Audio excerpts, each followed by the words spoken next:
Hello my dear students, welcome to Shinde's chemistry techniques. आप सभी का मेरे इस सुंदर से चैनल पे बहुत बहुत स्वागत है। चलिए, आज जो जिस चैप्टर पे हम लोग वन शॉट वीडियो बनाएंगे उस चैप्टर का नाम है आयोनिक इक्विलिब्रियम। ठीक है ना। अच्छा छोटा सा चैप्टर है, अच्छा चैप्टर है, न्यूमेरिकल भी है इसके अंदर, लेकिन बहुत सिंपल है, उतना प्रॉब्लम आता नहीं है। चलिए स्टार्ट करते हैं हम लोग आयोनिक इक्विलिब्रियम। तो इसमें सबसे पहले हम देखते हैं टाइप्स ऑफ, क्या देखेंगे यहाँ पर हम लोग, यहाँ पर टाइप्स ऑफ इलेक्ट्रोलाइट्स देखते हैं यहाँ पर। सबसे पहले टाइप्स ऑफ इलेक्ट्रोलाइट्स, तो इसका इन्फॉर्मेशन हम इलेक्ट्रोकेमिस्ट्री में आप लोग बहुत लोगों ने पढ़ चुके हैं, अब जानते भी है, और 9th-10th में कहीं ना कहीं पढ़ा हुआ रहता है। तो इलेक्ट्रोलाइट का मतलब होता है the substance which give rise to ions when dissolve in water are called electrolyte. मतलब हमने किसी सब्सटेंस को वाटर में डिजोल्व किया तो अगर वो आयन प्रोवाइड करता है तो उसको बोलते हैं इलेक्ट्रोलाइट। जैसे NaCl को हमने वाटर में डिजोल्व किया तो Na+Cl- बनेगा, उसको बोलते हैं इलेक्ट्रोलाइट। और नॉन इलेक्ट्रोलाइट मतलब जो आयोनाइज नहीं होते, जिसके आयन्स नहीं बनते। ठीक है ना। तो उसमें देख लीजिए अब यहाँ पर नॉन इलेक्ट्रोलाइट्स, देखो the non electrolytes are those which do not ionise and exist as molecule in the aqueous solutions are called non electro, मतलब नॉन इलेक्ट्रोलाइट्स को बोलेंगे लोग, क्या नॉन इलेक्ट्रोलाइट्स, इसके आयन्स नहीं बनते, ये आपको ध्यान रखना है। हमने डिजोल्व किया, जैसे हमने क्या ग्लूकोज को कर दिया, ग्लूकोज को डाला तो ग्लूकोज के आयन्स नहीं बनेंगे, ग्लूकोज डिस्को आयनाइज शुरू हो गया, मतलब डिजोल्व हो गया, लेकिन उसके आयन्स नहीं बनते हैं ग्लूकोज के। ग्लूकोज समझ आ रहा है कि आपको? सबसे अच्छा एग्जाम्पल हुआ है। ठीक है ना। चलिए अब हम देखते हैं यहाँ पर electrolytes are classified into strong and weak electrolyte. Electrolyte को हम क्लासीफाई कर रहे हैं स्ट्रॉन्ग और वीक में, ये भी हमको आता है। देखिए स्ट्रॉन्ग इलेक्ट्रोलाइट किसको बोलेंगे? द इलेक्ट्रोलाइट्स आयोनाइजिंग कंप्लीटली, या फिर ऑलमोस्ट, मतलब ऐसे सब्सटेंस जो कंप्लीटली आयोनाइज होते हैं। जैसे मान लीजिए मैंने यहाँ पर एग्जांपल लिया है HCl लिया, समझे क्या लिया मैंने एग्जांपल? HCl। एक मिनट, इसका साइज देख लीजिए, मैंने यहाँ पे लिया HCl ले लिया। देखो HCl, इसको मैंने क्या आयोनाइज किया, देखो ये तो H+ और Cl-, H+ और क्या बनेगा इससे आपका Cl- बनेगा। देखिए Cl-, तो HCl जो होता है वो कंप्लीटली आयन होगा, ऑलमोस्ट कंप्लीटली, मतलब सॉल्यूशन देखिए तो आपको हाइड्रोजन आयन्स और क्लोराइड आयन ही मिलेंगे। HCl बहुत कम, उसके लिए ऑलमोस्ट यूज किया है। हम ऐसा बोल सकते हैं इलेक्ट्रोलाइट्स, ठीक है ना, ionising almost completely are called strong electrolytes. जैसे strong acids, strong bases, salt, सब स्ट्रॉन्ग इलेक्ट्रोलाइट में आते हैं। ओके, अब देखिए वीक इलेक्ट्रोलाइट की अगर हम बात करते हैं तो the electrolytes which dissociate to a smaller extent in aqueous solution are called weak electrolytes. Weak acids, weak bases. जैसे मान लीजिए मैंने यहाँ पे एग्जांपल ले लिया है, देखो मैंने एग्जांपल लिया पे CH3COOH। अब इसको मैं डबल हेडेड एरो से बता रहा हूँ, यहाँ पे देखो सिंगल बताया, मतलब स्ट्रॉन्ग इलेक्ट्रोड को सिंगल एरो से बता रहा है, फिर स्ट्रॉन्ग एसिड हो, स्ट्रॉन्ग बेस से, या फिर कोई सॉल्ट हो। यहाँ पे वीक एसिड लिया तो देखो ये कैसे आयनाइज हो रहा है, देखो CH3COO- + H+ देख लीजिए। मतलब सॉल्यूशन आपको अनडिसोसिएट एसिडिक एसिड मिलेंगे, एसिटेट आयन और हाइड्रोजन, तीनों के तीनों मिलेंगे सॉल्यूशन, उसको बोलते हैं वीक इलेक्ट्रोलाइट। लेकिन स्ट्रॉन्ग इलेक्ट्रोलाइट में सिर्फ, जैसे मैंने HCl को डिजोल्व किया तो हाइड्रोजन आयन और क्लोराइड आयन ही मिलेंगे, ऑलमोस्ट बोल रहा हूँ, ऐसा बोलेंगे। सिंपल है। यहाँ पर जो है ये ऑलमोस्ट कंप्लीटली आयनाइज होता है, यहाँ पे होता है स्मॉलर एक्सटेंट में होता है, ऐसा बोलेंगे। ठीक है, सिंपल टर्म है। अब देखते हैं डिग्री ऑफ डिसोसिएशन, जिसको हम अल्फा से डिनोट करते हैं। किससे करते हैं? अल्फा से, बराबर है। तो देखो degree of dissociation of an electrolyte is defined as, देखो fraction of total number of moles of the electrolyte that dissociate into its ion when the equilibrium is attain. मतलब क्या होता है, ऐसे बोल सकते हैं कि degree of dissociation is a ratio, बोल सकते हैं रेशो ऑफ, या फ्रैक्शन बोला जाए, फ्रैक्शन ऑफ टोटल चलता है ना, फ्रैक्शन ऑफ या ratio of total number of moles of, क्या बोल रहे हैं यहाँ पर, इलेक्ट्रोलाइट, मतलब मोल्स डिसोसिएटेड अपॉन क्या टू द, क्या बोल रहे हैं, टोटल नंबर ऑफ मोल्स। ये देखो, ये आपका ये याद रखना है, ठीक है ना। तो ये याद रख लीजिए, इससे आप कर सकते हैं। और यहाँ पे एक और टर्म आ गया, देखो परसेंटेज डिसोसिएशन। परसेंटेज होता है अल्फा इंटू 100, ये फॉर्मूला याद रखना, मतलब अल्फा इंटू 10⁻², ऐसा आपको बोलना है यहाँ पर। ठीक है, अब यहाँ पर हमने क्या किया, C जो लिया है, C is a molar concentration of electrolyte, the equilibrium concentration of the cation और आयन, ऐसा हो जाएगा। देखो alpha into C, concentration C ले लिया हमने, ठीक है ना, ये हो जाएगा आपका ऐसा, इस टाइप से। कोई प्रॉब्लम अभी यहाँ पर? तो मतलब आपका जो परसेंटेज जो है ना, अब ये देखो ये आपका क्या मोलर कॉन्सेंट्रेशन इलेक्ट्रोलाइट आ गया, मतलब हाइड्रोजन आयंस बोल सकते हैं ऐसा, अल्फा इंटू सी ऐसे इस टाइप से ये फॉर्मूला बन जाएगा एक और। ओके, तो ये थोड़ा सा याद रखिए, डिग्री ऑफ डिसोसिएशन याद रखिए अब यहाँ पर। चलिए अब हम देखते हैं यहाँ पर एसिड्स एंड बेसिस देखते हैं। अब यहाँ पे सारी थ्योरी यूज़ करेंगे। पहले हम देखते हैं Arrhenius theory, Arrhenius theory of acids and bases. तो पहले देखते हैं according to Arrhenius what is acid. मतलब हमने क्या किया, ऐसा कंपाउंड जिसमें हाइड्रोजन है उसको मैं वाटर में डिजोल्व करता हूँ तो हाइड्रोजन आयन प्रोवाइड करेगा, उसको मैं क्या बोलूँगा, एसिड। देखो acid is a substance which contains hydrogen and gives rise to hydrogen ions in the aqueous solution. मतलब अर्हेनियस थ्योरी सिर्फ वाटर में ही एप्लीकेबल है, सिर्फ वाटर में। जैसे मैंने एग्जांपल लिया HCl, HCl वाटर में डिजोल्व किया तो बनेगा H+ आयन। देखो एसिडिक एसिड, ये वीक, ये HCl strong acid, acidic acid weak acid है, तो डिजोल्व किया तो क्या बनेगा, एसिडिक एसिड। देखो हाइड्रोजन आयन प्रोवाइड करना चाहिए, हाइड्रोजन आयन प्रोवाइड करना चाहिए। ये स्ट्रॉन्ग एसिड का एग्जांपल है और ये वीक एसिड का एग्जांपल है, ठीक है ना। मतलब अर्हेनियस कंसेप्ट सिर्फ वाटर में ही एप्लीकेबल है। और एक याद रखना है, तो properties of acid due to किसके कारण होता है, हाइड्रोजन आयंस के कारण होता है। तो प्रॉपर्टीज ऑफ एसिडिक जो मतलब acidic properties are due to hydrogen ion, ऐसा हम बोल सकते हैं इसको, ठीक है। उसके थ्रू बेस देखेंगे। According to Arrhenius concept base किसको बोलना चाहिए, base is a substance that contains hydroxyl group होना चाहिए उसमें, और क्या प्रोड्यूस करना चाहिए, हाइड्रोक्साइड आयन प्रोवाइड करना चाहिए। तो hydroxide ions in aqueous solution, तो उसको क्या बोलेंगे हम लोग, बेस बोलेंगे अकॉर्डिंग टू अर्हेनियस कंसेप्ट। ये सब 10th में पढ़े हुए हैं, उतना प्रॉब्लम नहीं आता है यहाँ पर। देखो अब मैंने क्या किया, NaOH स्ट्रॉन्ग बेस है, इसको मैंने क्या किया, वाटर में डिजोल्व कर दिया तो क्या बनेगा, हाइड्रोक्साइड प्रोवाइड करेगा। देखो ये स्ट्रॉन्ग बेस है, ये स्ट्रॉन्ग, क्योंकि सिंगल एरो से बताया मतलब स्ट्रॉन्ग बेस, और डबल हेडेड से बताया तो वीक बेस बोलेंगे, इसको क्या बोलेंगे, वीक बेस बोलना पड़ेगा। ये देखिए, तो यहाँ पे ये हाइड्रोक्साइड मतलब ऐसा सब्सटेंस जिसके पास हाइड्रोक्सी ग्रुप हो और जैसे इसको वाटर में डिजोल्व किया तो हाइड्रोक्साइड आयन प्रोवाइड करता है, उसको हम क्या बोलते हैं, बेस बोलेंगे अकॉर्डिंग टू अर्हेनियस कंसेप्ट। मतलब यहाँ पे ये बोल सकते हैं कि जो बेस की जो प्रॉपर्टी हो किसके अंदर, basic property due to hydroxide ion, ऐसा बोल सकते हैं बेस की प्रॉपर्टी। चलिए अब देखते हैं नेक्स्ट, लॉरी एंड ब्रॉन्स्टेड। अब याद रखना ये लॉरी एंड ब्रॉन्स्टेड थ्योरी किसको बोलना है यहाँ पर। अब according to Lowry and Bronsted theory acid किसको बोलना चाहिए, acid is a substance that donates proton to another substance. मतलब अभी यहाँ पे याद रखना है, हम ऐसा बोल सकते हैं कि प्रोटॉन डोनर को हम क्या बोलेंगे, प्रोटॉन डोनर को हम बोलेंगे एसिड बोलेंगे, ठीक है ना। और बेस किसको बोलना चाहिए, base proton acceptor, proton acceptor,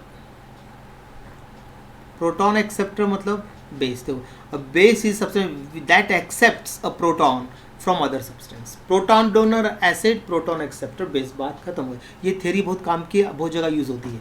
जैसे देखो मैंने एग्जांपल लिखा है HCl, HCl को अमोनिया के साथ रिएक्शन किया तो देखो यहाँ पर अमोनिया से लोन पेयर, देखो सेंट आइटम नाइट्रोजन से लोन पेयर, तो ये देखो ये H ये डोनेट करेगा, ये एक्सेप्ट करेगा प्रोटॉन, तो अमोनियम आयन बन गया और क्लोराइड आयन। तो proton donor acid, proton acceptor base, बराबर है, proton donor acid, proton acceptor base. ये फॉरवर्ड हो गया। बैकवर्ड डायरेक्शन में बात करेंगे तो ये प्रोटॉन डोनर, ये प्रोटॉन एक्सेप्टर, तो ये एसिड हो गया, ये बेस हो गया। मतलब इस एसिड का ये हो जाएगा आपका कॉन्जुगेट बेस और इस बेस का ये हो जाएगा कॉन्जुगेट एसिड, ऐसा रहता है। ये इसको बोलते हैं कॉन्जुगेट एसिड बेस पेयर, ठीक है ना, कॉन्जुगेट एसिड बेस पेयर। ये पढ़ेंगे अभी, इसी में आएगा अभी। तो ये क्लियर हुआ, proton donor acid, proton acceptor base, खत्म। अब देखिए यहाँ पर कॉन्जुगेट एसिड बेस पेयर इसी से निकलता है। A pair of an acid and a base differ by proton, सिर्फ एक प्रोटॉन का डिफरेंस होता है, उसको बोलते हैं कॉन्जुगेट एसिड बेस पेयर। देखो HCl ने क्या किया, प्रोटॉन डोनेट किया, proton donor acid, proton acceptor base. अब इस एसिड का देखो, अब ये फॉरवर्ड डायरेक्शन में था, ये क्या था आपका फॉरवर्ड डायरेक्शन में था। अब बैकवर्ड डायरेक्शन की अगर बात करते हैं तो ये प्रोटॉन डोनर, ये प्रोटॉन एक्सेप्टर। देखो इसका रिजल्ट आपको यहाँ देखिए, देखो यहाँ पे हाइड्रोनियम आयन है, यहाँ पे H2 बन गया, यहाँ पे Cl है, यहाँ पे HCl, तो इसने प्रोटॉन एक्सेप्ट कर लिया। इसने प्रोटॉन डोनर, ये प्रोटॉन एक्सेप्टर, यहाँ से ये प्रोटॉन डोनर, ये प्रोटॉन एक्सेप्टर। तो ये, तो इस एसिड का ये हो गया कॉन्जुगेट बेस पेयर, ये हो गया कॉन्जुगेट एसिड बेस पेयर। देखो दो पेयर बनते, पेयर 1 पेयर 2। और एक पॉइंट याद रखना, हर एसिड का क्या होता है कॉन्जुगेट बेस, हर बेस का होता है कॉन्जुगेट एसिड। ओके, अगर एसिड स्ट्रॉन्ग है तो कॉन्जुगेट बेस वीक, अगर बेस स्ट्रॉन्ग है तो conjugate acid weak, and vice versa. हो गया, आसान है। मतलब pair of an acid and a base differ by proton is called conjugate acid base pair बोलना है। चलिए अब देखते हैं नेक्स्ट थ्योरी जो है वो है लेविस थ्योरी। इसमें क्या होता है, any species that accept a electron pair, ये इलेक्ट्रॉन पेयर एक्सेप्टर है, उसको Lewis acid. Electron pair acceptor, electron pair acceptor को हम क्या बोलेंगे, लेविस एसिड बोलेंगे। और electron pair donor, electron pair, lone pair नहीं बोल रहा हूँ, electron pair donor, electron pair donor को मैं क्या बोलूँगा, Lewis base. Any species that donates an electron pair is called Lewis base. जैसे एग्जांपल देख लीजिए, यहाँ पे H+ है और ये अमोनिया है, तो अमोनिया क्या कर रहा है, इलेक्ट्रॉन पेयर को डोनेट कर रहा है, तो H+ उसको एक्सेप्ट कर रहा है, ये डोनेट कर रहा है, ये एक्सेप्ट कर रहा है, तो यहाँ को बन गया आपका कोऑर्डिनेट कंपाउंड बन गया। अब देखो BF3 और अमोनिया, तो देखो अमोनिया क्या कर रहा है, बोरॉन को लोन पे डोनेट कर रहा है, तो बनेगा देखो यहाँ कोऑर्डिनेट बॉन्ड, एरो बना मतलब कोऑर्डिनेट बॉन्ड बन गया। तो अभी लेविस थ्योरी में क्या होता है, इलेक्ट्रॉन पेयर एक्सेप्टर क्या जो एक्सेप्ट करेगा वो हो जाएगा एसिड, इलेक्ट्रॉन पेयर डोनर जो होगा वो बेस हो जाएगा। शॉर्ट में भी लिख दिया है, और दो एग्जांपल आपके सामने हैं, यहाँ पे कोऑर्डिनेट कंपाउंड बनते हैं इसके अंदर लेविस एसिड, लेविस थ्योरी के अंदर। तो ठीक है, ये क्लियर हो गया, अभी कोई कंफ्यूजन। अब देखते हैं amphoteric nature of water, amphoteric nature of water. तो वाटर होता है एम्फोटेरिक क्योंकि वो एज अ एसिड भी बिहेव करता है, एज अ बेस भी करता है। देखो water has the ability to act as an acid as well as a base, and such behaviour is known as amphoteric nature of water बोलते हैं। जैसे अब देखो वाटर ने, देखो वाटर किससे रिएक्शन, अमोनिया से कर रहा है, तो ये देखो यहाँ पर ये क्या कर रहा है, ये प्रोटॉन डोनर, ये प्रोटॉन एक्सेप्टर, तो यहाँ पे ये हो गया एसिड, ये हो गया यहाँ पर बेस। वाटर यहाँ पे बेस है, तो ये क्या कर रहा है, प्रोटॉन एक्सेप्टर है। देखो यहाँ रिजल्ट दिखता है ना इधर आपको, तो ये बेस हो गया और ये हो गया आपका एसिड, ये हो जाएगा आपका एसिड, देख लीजिए, क्लियर। तो वाटर क्या कर रहा है, एज ए एसिड भी यूज हो रहा है, एज ए बेस, इसलिए बोलते हैं एम्फोटेरिक। एम्फो मतलब होता है बोथ, पढ़ा होगा आप लोग, एम्फीबियन एनिमल बायो में पढ़ते हैं आप लोग। तो water has the ability to act as acid as well as base, and such behaviour is known as amphoteric nature of water. तो वाटर कैसा होता है, एम्फोटेरिक इन नेचर, ठीक है ना। तो वाटर किससे रिएक्ट कर रहा है, उससे भी स्ट्रॉन्गर बेस से, वाटर किससे रिएक्ट कर रहा है, उससे स्ट्रॉन्गर एसिड से, ऐसा बोलेंगे, क्लियर। अब देखते हैं ionization of acids and bases, ये भी टर्म बहुत ईजी है। तो यहाँ पे पहले देखते हैं स्ट्रॉन्ग एसिड किसको बोलेंगे, the acid which is almost completely ionize, completely almost word use करना, ऑलमोस्ट बोल रहे हैं यहाँ पर, क्या बोल रहे हैं, almost completely ionize in water, उसको क्या बोलेंगे, स्ट्रॉन्ग एसिड। जैसे H, ये 4 एग्जाम्पल याद करना है, hydrochloric acid, sulphuric acid, nitric acid, HI, hydroiodic acid, ये 4 जो एसिड है ये स्ट्रॉन्ग एसिड्स है। स्ट्रॉन्ग बेस मतलब the base which is almost completely ionize in water, strong तो होगा कंप्लीटली, ऑलमोस्ट कंप्लीटली बोल रहे, ऑलमोस्ट कंप्लीटली आयनाइज। इसमें क्या होता है, KOH और NaOH दो ही लेते हैं, मतलब जनरल बोलेंगे all alkali metal hydroxide are strong bases बोलेंगे। जो कंप्लीट स्ट्रॉन्ग एसिड है, स्ट्रॉन्ग बेस, वो ऑलमोस्ट कंप्लीट आयनाइज होना चाहिए वाटर में, उसको हम क्या बोलते हैं, स्ट्रॉन्ग एसिड या फिर स्ट्रॉन्ग बेस। मतलब ये स्ट्रॉन्ग इलेक्ट्रोलाइट हो गए, क्या हो गए, ये स्ट्रॉन्ग इलेक्ट्रोलाइट हो गए। एग्जाम्पल याद कर लीजिए, स्ट्रॉन्ग एसिड स्ट्रॉन्ग बेस के एग्जाम्पल आपको याद होना चाहिए। स्ट्रॉन्ग एसिड में 4 एग्जाम्पल है, HCl, H2SO4, HNO3 और HI। और स्ट्रॉन्ग बेस के में 2 याद करना है, ऐसे तो अल्कली ले सकते पूरे, lithium hydroxide, sodium hydroxide, potassium hydroxide, rubidium hydroxide, caesium hydroxide, ये सब अल्कलीज है, ये इतने होते हैं, अल्कली मेटल के सारे अल्कलीज बनेंगे, वो स्ट्रॉन्ग बेस। तो हम 2 का यूज ज़्यादा करते हैं, KOH और NaOH, हो गया। अब देखते हैं वीक एसिड, मतलब ये कैसे होता है, स्लाइटली आयनाइज होते हैं। The acid which is slightly, लिख रहे हैं very slightly ionize in water is called weak acid.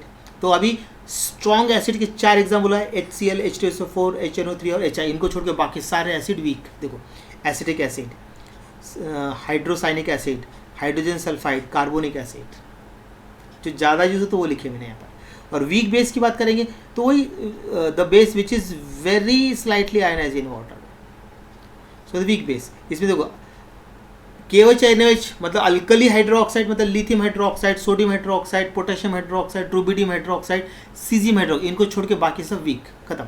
Ammonium hydroxide, copper hydroxide, aluminium hydroxide, ferric, जो यूज़ होते हैं वहाँ लिखे हैं मैंने ऐसे। लेकिन आपको बाई चांस कुछ नया एग्जाम्पल आ गया तो क्या करेंगे, तो सोचने का तरीका, स्ट्रॉन्ग एसिड को छोड़ के बाकी सारे वीक एसिड, स्ट्रॉन्ग बेस को छोड़ के बाकी सारे वीक बेस, हो गया। अब देखते हैं dissociation constant of weak acid, देखते हैं डिसोसिएशन कांस्टेंट। तो ध्यान से देखेंगे अब यहाँ पर, अब हमने क्या किया, एच एक जनरल वीक एसिड हम लोग क्या मान लिया, एच मान लिया हमने, इसको वाटर में आयनाइज कर दिया। तो क्या बनेगा आपका यहाँ पे आपका आ जाएगा H प्लस और A माइनस। एच जनरल लिया है, जैसे हम बोलते हैं ना अल्काइल ग्रुप, अर्राइल ग्रुप जनरल बोलते हैं, वैसा हमने बोला ह्यूमन बींग्स तो सारे आ गए इसके, वैसे ही है। तो ये जनरल एसिड है। तो डिसोसिएशन ऑफ वीक एसिड को एच मान लिया जनरल, ठीक है ना, देख लीजिए ये ऐसा डिसोसिएशन होगा। फिर इसमें हमने लगा दिया इक्विलिब्रियम कांस्टेंट, याद है ना, the equilibrium constant called acid dissociation constant for this equilibrium. देखो के ले लिया एसिड, इसलिए के जो प्रोडक्ट रहते हैं उसको न्यूमरेटर में लिखते हैं, जो रिएक्टेंट होता है वो डिनोमिनेटर में लिखते हैं। तो लेकिन उसको ब्रैकेट का मतलब होता है मोलर कॉन्सेंट्रेशन या फिर एक्टिव मास बोलते हैं उसको, मोलर कॉन्सेंट्रेशन बोलना है या फिर एक्टिव मास बोलना है उसको। देख लीजिए active mass of hydrogen ion into active mass of A minus upon active mass of H, ये हो गया। अब के की डेफिनेशन क्या बना सकते हैं, के की डेफिनेशन है भी आपकी, K is the equilibrium constant obtained by applying the law of mass action to the dissociation reaction of acid at a equilibrium. ये डेफिनेशन के की डेफिनेशन पूछ जाए, it is the equilibrium constant obtained by applying law of mass action to the dissociation reaction of an acid at equilibrium. अब आपने ये dissociation constant of weak acid पढ़ा, same अब base में same apply करना है, सिर्फ यहाँ पे एच लिया, वहाँ BOH लेने वाला है। देखो अभी यहाँ पर BOH लेंगे, अब देखो वीक के लिए, यहाँ पे ध्यान से देखना जरा, डिसोसिएशन कांस्टेंट वीक बेस पूरा वही है। तो dissociation constant weak base BOH लिया इसको, तो BOH को हमने क्या किया, अभी देखो डिसोसिएट करेंगे यहाँ पर, देखो यहाँ पे BOH दिख रहा है, ये देखो ये BOH, इसको डिसोसिएट किया तो B plus OH minus. Equilibrium constant called base dissociation constant for this equilibrium, देखो BA लगा दिया, K भी जगह BA, न्यूमरेटर ऊपर लिख दिया, डिनोमिनेटर नीचे लिख दिया, वो सेम है। Active mass of B plus, देखो ये आपका प्रोडक्ट को न्यूमरेटर लिख देना है, रिएक्टेंट को डिनोमिनेटर लिखना है आपको। बात समझे आप, आ रही बात समझे, ये सब हटा देता हूँ। दिख रहा है कुछ कन्फ्यूज़न है अभी, बताइए कोई कन्फ्यूज़न? तो रिएक्टेंट को डिनोमिनेटर में लिखा, मतलब डिनोमिनेटर में लिखा, न्यूमरेटर में किसको लिखा हमने, इसको लिखा, तो एक्टिव मास ब्रैकेट लगा के लिखना है। और के बी की डेफिनेशन वैसी है, सिर्फ जहाँ एसिड वहाँ बेस कर दिया, पूरी डेफिनेशन वही है, it is equilibrium constant obtained by applying law of mass action to the dissociation reaction of base at equilibrium. खत्म। देखिए दोनों एक याद के दूसरा आ जाता है, बिल्कुल सिंपल है। और नोट्स बहुत भारी बना दिए आप लोग, नोट देखिए बहुत भारी। अभी मैं इसे वन शूट इसलिए डाल रहा हूँ मैं, क्योंकि आप लोगों को नोट्स भी मिल जाए। बच्चे बोल रहे सर नोट्स का है, नोट्स का, तब ये वन शूट में नोट्स आपको मिल जाएंगे। पहले मैं 5 चैप्टर डाल चुका, ये 6 चैप्टर मेरा अभी वन शूट में। ऐसी ही अभी क्या है, सिर्फ 10 चैप्टर और रहेंगे, आराम से मैं बना दूंगा फटाफट, टेंशन बिल्कुल मत लीजिए आप, ठीक है। चलिए अब देखते हैं, अब ये बहुत इंपॉर्टेंट है, ओस्टवाल्ड डाइल्यूशन लॉ, इसमें न्यूमेरिकल भी है। एसिड का समझाऊंगा, बेस को वैसे आप के एसिड के लिए और के भी बेस के लिए, पूरा एक्सप्रेशन सेम रहेगा, ठीक है ना। तो ये बहुत इंपॉर्टेंट है, याद रखना, ये करके जाना है आप लोगों को, इंपॉर्टेंट है। तो वीक एसिड में हमने क्या है, लेट HA को क्या मान लिया हम लोगों ने, HA को मान लिया हमने वीक एसिड, और उसका initially 1 mole of HA is present इन कितने रहेगा, इन DMQ में, मतलब VDM के लिए, V मतलब वॉल्यूम है। तो हमने इनिशियल HA जो एसिड लिया उसको इनिशियल 1 मोल हमने डिजोल्व कर दिया, और उसमें अल्फा जो alpha is the degree of dissociation ले लिया हमने। अब HA को डिसोसिएट किया, देखो HA को हमने डिसोसिएट कर दिया, HA, तो H प्लस A माइनस, इसको इक्वेशन नंबर 1 दे दिया हमने यहाँ पर। अब इनिशियल मोल क्या स्टार्टिंग, तो HA1 H plus 0 H minus 0, लेकिन मोल साइड इक्विलिब्रियम क्या जाएगा, 1 माइनस अल्फा, एक से अल्फा कम हो गया, डिक्रीज हो रहा है ना, अभी डिसोल्यूशन शुरू हो गया, और यहाँ पे आ जाएगा अल्फा, यहाँ पे जाएगा अल्फा, फिर कॉन्सेंट्रेशन आएगा इक्विलिब्रियम, मतलब इक्विलिब्रियम कितना कॉन्सेंट्रेशन आएगा, तो 1 minus alpha upon V, alpha upon V, alpha upon V, यही सेम, ये जो वैल्यूज है ये सब सी, अब BOH आएगा अभी बेस के लिए, बाकी सब सेम ऐसे रहेगा, टेंशन मत लेना, ऐसे रहेगा सेम, बराबर है। अब देखिए applying the law of mass action, equation 1 को हमने अप्लाई कर दिया, प्रोडक्ट ऊपर लिख दिया, रिएक्टेंट नीचे लिख दिया, ये तो आ जाएगा आपको के एसिड के लिए, ये अभी हमने लिखा देखा था उसमें। अब देखो H प्लस की वैल्यू लिखो एट इक्विलिब्रियम कांस्टेंट, यहाँ पे कौन सी वैल्यू लिखेंगे आप, यहाँ पर कॉन्सेंट्रेशन एट इक्विलिब्रियम, ये वैल्यू लिखेंगे आपको। तो H प्लस की वैल्यू क्या, alpha upon V, into A minus की वैल्यू क्या, अल्फा अपॉन वी, और HA क्या है 1 माइनस अल्फा अपॉन वी। तो अब इसको मल्टीप्लाई कर दो, अल्फा स्क्वायर हो गया और V स्क्वायर हो जाएगा, और नीचे 1 माइनस अल्फा V। तो अभी आप क्या करेंगे, यहाँ से अल्फा तो अल्फा स्क्वायर है तो V कट हो जाएगा, देखो आप ऐसा लिखेंगे ना, आप अल्फा स्क्वायर ठीक है ना, अपॉन वी स्क्वायर। अब इसको मैं कैसे लिखूँगा, इसको ऊपर लिखूँगा मैं, तो अभी देखो आपको, और नीचे क्या लिखूँगा, अपॉन में नहीं है 1 माइनस अल्फ़ा अपॉन वी, ऐसा ना, तो वी से ये एक वी कट हो जाएगा, बराबर। देखो अल्फ़ा स्क्वायर अपॉन क्या हो जाएगा 1 माइनस वी, ये वाला वी यहाँ मल्टीप्लाई में आ जाएगा इधर, बराबर कि नहीं। देखो बट अभी सी इक्वल्स टू क्या होता है, सी इक्वल्स टू होता है 1 अपॉन वी होता है ना। तो अभी हम क्या करेंगे, अब सी 1 अपॉन वी की जगह सी लिख देंगे। तो फॉर वीक एसिड अल्फ़ा जो होता है बहुत कम होता है, मतलब 1 माइनस अल्फ़ा अप्रॉक्सीमेटली 1 ले लिया इसको। तो मतलब यहाँ पर हमने इसको नेगलेक्ट करना पड़ेगा 1 माइनस अल्फ़ा, क्योंकि इसको हमने नेगलेक्ट कर दिया है। अब यहाँ पे वी की जगह पे सी लिख दिया। देखो अल्फ़ा स्क्वायर इंटू सी हो गया, और K equals to alpha square upon V, एक ही बात है दोनों। देखो ना वी की जगह पे ये लिख दिया ना, एक ही बात है, देखो दोनों एक ही है। फिर अल्फ़ा इक्वल्स टू क्या हो जाएगा, अंडर रूट के अपॉन सी, बराबर है। और अल्फ़ा इक्वल्स टू क्या हो जाएगा, के इंटू वी। मतलब अल्फ़ा इक्वल्स टू क्या हो जाएगा, अल्फ़ा इज डायरेक्टली, मतलब alpha is inversely proportional to क्या है, कॉन्सेंट्रेशन है, अंडर रूट स्क्वायर लिख देना। और यहाँ पे अल्फ़ा क्या हो जाएगा, अंडर रूट डाइल्यूशन। मतलब इसका देखो स्टेटमेंट बताता हूँ मैं कैसा होगा। The degree of dissociation of weak acid is inversely proportional to square root of initial concentration. मतलब क्या, alpha is directly proportional to, क्या बोल रहा है, अंडर रूट ले रहे हैं, यहाँ पे क्या ले रहे हैं, 1 अपॉन सी, देख लिखा ना। The degree of dissociation of weak acid is inversely proportional to square root of its initial concentration. और दूसरा क्या बोल रहा है, और क्या बोल रहे हैं, देखो और, देखो और डायरेक्टली प्रोपोर्शनल टू द, देखो डायरेक्टली प्रोपोर्शनल टू द क्या बोल रहा है, square root of its dilution. तो यहाँ पे आ जाएगा आपका डाइल्यूशन में क्या आता है, वी आ जाएगा, देखो वी, ऐसा करेंगे। क्लियर है अभी, ये देखो ये स्टेटमेंट हो गया। फिर से देख लीजिए, देखो कुछ भी नहीं, बिल्कुल करते करते आएंगे तो आराम से आ जाएगा, छोटा। और सेम एक्सप्रेशन आपका बेस का है, सिर्फ आपको के एक जगह के भी आएगा, बाकी सब सेम हो जाएगा। देखो बताता हूँ यहाँ पर वीक बेस के लिए, let BOH is a weak base, initially 1 mole of BOH is present in VDM क्यों लिख दिया, एंड डिग्री ऑफ डिसोसिएशन क्या है, अल्फा ले लिया, तो डिसोसिएट कर दिया। इक्वेशन 1, इनिशियल मोल देखो वही है, मोल साइड देख लो वही है, देखो कॉन्सेंट्रेशन वही है, बराबर। अब देखिए अप्लाइंग लॉ मास एक्शन, देखो अप्लाई कर दिया तो के भी आ गया, यही थोड़ा बदलेगा, बाकी यहाँ से एक्सप्रेशन पूरा सेम है, देखो पूरा सेम। कोई कन्फ्यूजन अब बनेगा। और स्टेटमेंट देखो, the degree of dissociation weak base is inversely proportional to square root of its initial concentration और directly proportional to square root of its dilution. खत्म, पूरा वही है। सिर्फ आप जब एसिड के लिए HL लिखते हैं और बेस के लिए BOH लिखते हैं, वहाँ तक ही थोड़ा है, बाकी सारा एक्सप्रेशन सेम है। ये डेरिवेशन आता है एग्जाम में, डेरिवेशन आएगा, आपको ऐसा लिखना पड़ेगा पूरा, समझ आ रहा है कि नहीं। अब हम देखते हैं इसमें न्यूमेरिकली कुछ में बेसिक, इतना बेसिक टेक्स्ट बुक में नहीं है। देखो मैंने कैसे बनाया, formula for Ostwald dilution law, देख लीजिए कैसे करना है। फॉर वीक इलेक्ट्रोलाइट के लेना है, तो alpha square into C, acid के लिए K equals to alpha square into C, base के लिए के भी equals to alpha square into C. K का मतलब डिसोसिएशन कांस्टेंट, के का मतलब dissociation constant for acid, K B का मतलब होता है डिसोसिएशन कांस्टेंट फॉर बेस, ऐसा होगा। अल्फा मतलब डिग्री ऑफ डिसोसिएशन और सी मतलब concentration in mole per DM के। देखो ये फॉर्मूला याद रखने हैं आपको, याद कर लीजिए। उसके देखो हाइड्रोजन आयन कॉन्सेंट्रेशन, ये टेक्स्ट बुक में नहीं है, तो H hydrogen ion concentration equals होता है N into alpha into C, ठीक है। H प्लस का मतलब होता है concentration of hydrogen ion in mole per DM को, या फिर मोल पर लीटर भी चलता है। N का मतलब होता है basicity of an acid, that is number of replaceable hydrogen atom in acid. मान लीजिए अगर HCl में कितने रिप्लेसेबल हाइड्रोजन आइटम है 1, H2SO में कितने रिप्लेसेबल है 2, ऐसा, और H3PO4 में कितने हैं 3। तो ये N जो है ये रिप्लेसेबल हाइड्रोजन आइटम्स है, उसको क्या बोलते हैं हम लोग, बेसिसिटी ऑफ एसिड बोलते हैं। उसका मतलब लिखा है that is number of replaceable hydrogen atom in an acid molecule. फिर देखो C मतलब कॉन्सेंट्रेशन मोल पर डीएम क्यूब, और अल्फा का मतलब मालूम है डिग्री ऑफ डिसोसिएशन, लेकिन याद रखना है स्ट्रॉन्ग एसिड स्ट्रॉन्ग बेस को उसका अप्रॉक्सीमेटली 1 होता है, और वीक एसिड के लिए क्या होता है अप्रॉक्सीमेटली 1 होता है, उससे कम होता है, तो 1 ही लिख देते हैं उसको भी।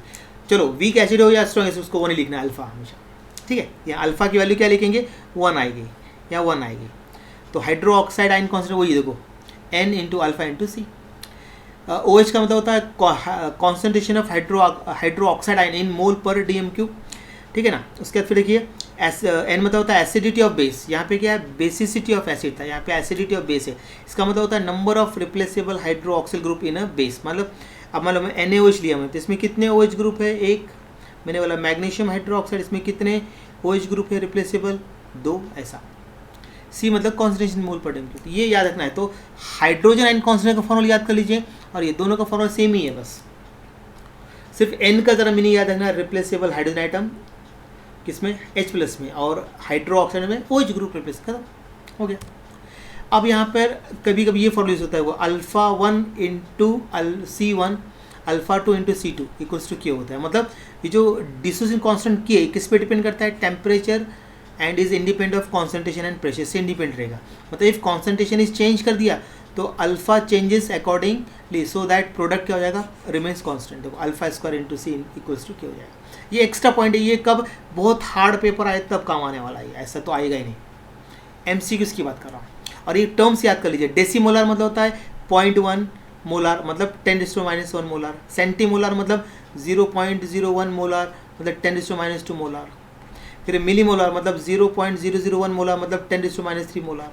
और सेमीमोलर मतलब होता है हाफ, मतलब 0.5। ये याद रखना, ये डेसीमोलर, सेंटीमोलर, मिलीमोलर, सेमीमोलर, ये सब वर्ड आते हैं, फिर आपको क्या वैल्यू लिखना मालूम नहीं चलता। उसके लिए मैंने डाल के रखा है, टेक्स्ट बुक में नहीं है, मैंने एक्स्ट्रा करके रखा है, पूरा रिसर्च करके पढ़ कर समझ कर फिर डाला है मैंने इसके अंदर।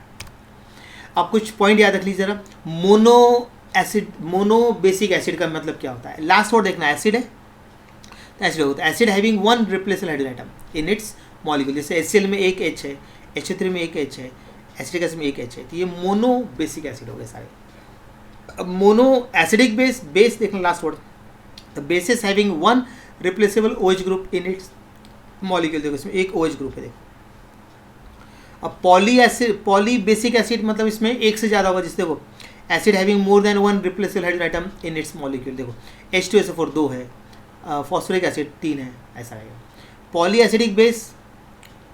एसिडिक है तो बेस देखो, तो यहाँ एसिड नहीं आया, बेस आएगा, तो टर्म गलत है, बेस आएगा, बेसिस, ठीक है ना, बेसिस कर दिया। Basis having more than one replaceable OH group in its molecule. ये देखो इसमें एक से ज़्यादा, 3 है, इसमें 2 है OH, ऐसा, ठीक है, क्लियर। चलो अब हम बनाते हैं इस पर एक न्यूमेरिकल, मतलब 2 क्वेश्चन बना रहा हूँ, 2 ले रहा हूँ, को आपको मैं सिखा के छोड़ दे रहा हूँ। बाकी हम बाद में फिर न्यूमेरिकल की प्रैक्टिस हम बाद में, न्यूमेरिकल वीडियो बाद में आने वाले हैं, पूरे न्यूमेरिकल बनाने वाला हर एक चैप्टर्स पर, ठीक है। देखिए पहला क्वेश्चन क्या बोल रहा है यहाँ पर, देखिए जरा। The degree of dissociation of an acid, acid के लिए HA, और 0.1 मोलर, मतलब एक कॉन्सेंट्रेशन दिया है, तो इन 0.1% इट्स डिसोसिएशन कांस्टेंट, मतलब आपको क्या निकालना है, डिसोसिएशन कांस्टेंट समझता है आपको, Ka, एसिड है ना, तो Ka आपको कैलकुलेट करना है। तो अब यहाँ पे क्या क्या दिया हुआ है वो देख लीजिए आप। कॉन्सेंट्रेशन दिया हुआ है गिवन में, देख लीजिए अब यहाँ पे क्या क्या आपको दिख रहा है गिवन में। मुझको दिख रहा है यहाँ पे कॉन्सेंट्रेशन दिख रहा है 0.1 मोलार, जिसको मैं कैसे लिख सकता हूँ, 10⁻⁻1 मोलार, ऐसा लिख सकता हूँ मैं। फिर ये परसेंटेज दिया है, परसेंटेज मतलब यहाँ पे क्या दिया है, परसेंटेज डिसोसिएशन दिया है, परसेंटेज डिसोसिएशन। तो अल्फ़ा तो नहीं है, तो वो दिया है, वो 0.1% दिया हुआ है। मतलब जब भी याद रखना, अगर परसेंटेज डिसोसिएशन दिया है, इसका मतलब ये समझ लीजिए आप कि उसके अंदर अल्फ़ा नहीं है, अल्फ़ा निकालना पड़ेगा। तो अल्फ़ा कैसे निकालेंगे बताता हूँ आपको, देखो alpha equals to percentage dissociation, कैसा निकालना देख लीजिए, मैं इसको ब्रैकेट डाल देता हूँ, डिसोसिएशन, परसेंटेज डिसोसिएशन इंटू 10⁻⁻2 लेना है, ये फॉर्मूला है। अब यहाँ पे कितना दिया है, इसको ऐसे लिखता हूँ, 0 मतलब 10⁻⁻1 लिखता हूँ, इंटू 10⁻⁻2, मतलब कितना हो गया, 10⁻⁻3 हो गया। ये निकल गया आपका अल्फ़ा आ गया। अल्फ़ा नहीं ऐसे निकालना है, देखो ये सिखाया मैंने आपको।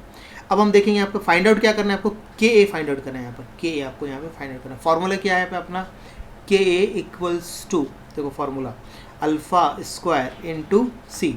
अल्फ़ा की वैल्यू कितनी दी रखी है, 10⁻3, 10⁻³ स्क्वायर इंटू कॉन्सेंट्रेशन कितना देगा, 10⁻⁻1, तो कितना हो गया, इसका स्क्वायर निकालो तो 10⁻6 इंटू 10⁻⁻1, मतलब कितना हो गया, ये हो गया 10⁻⁻7 हो गया आंसर।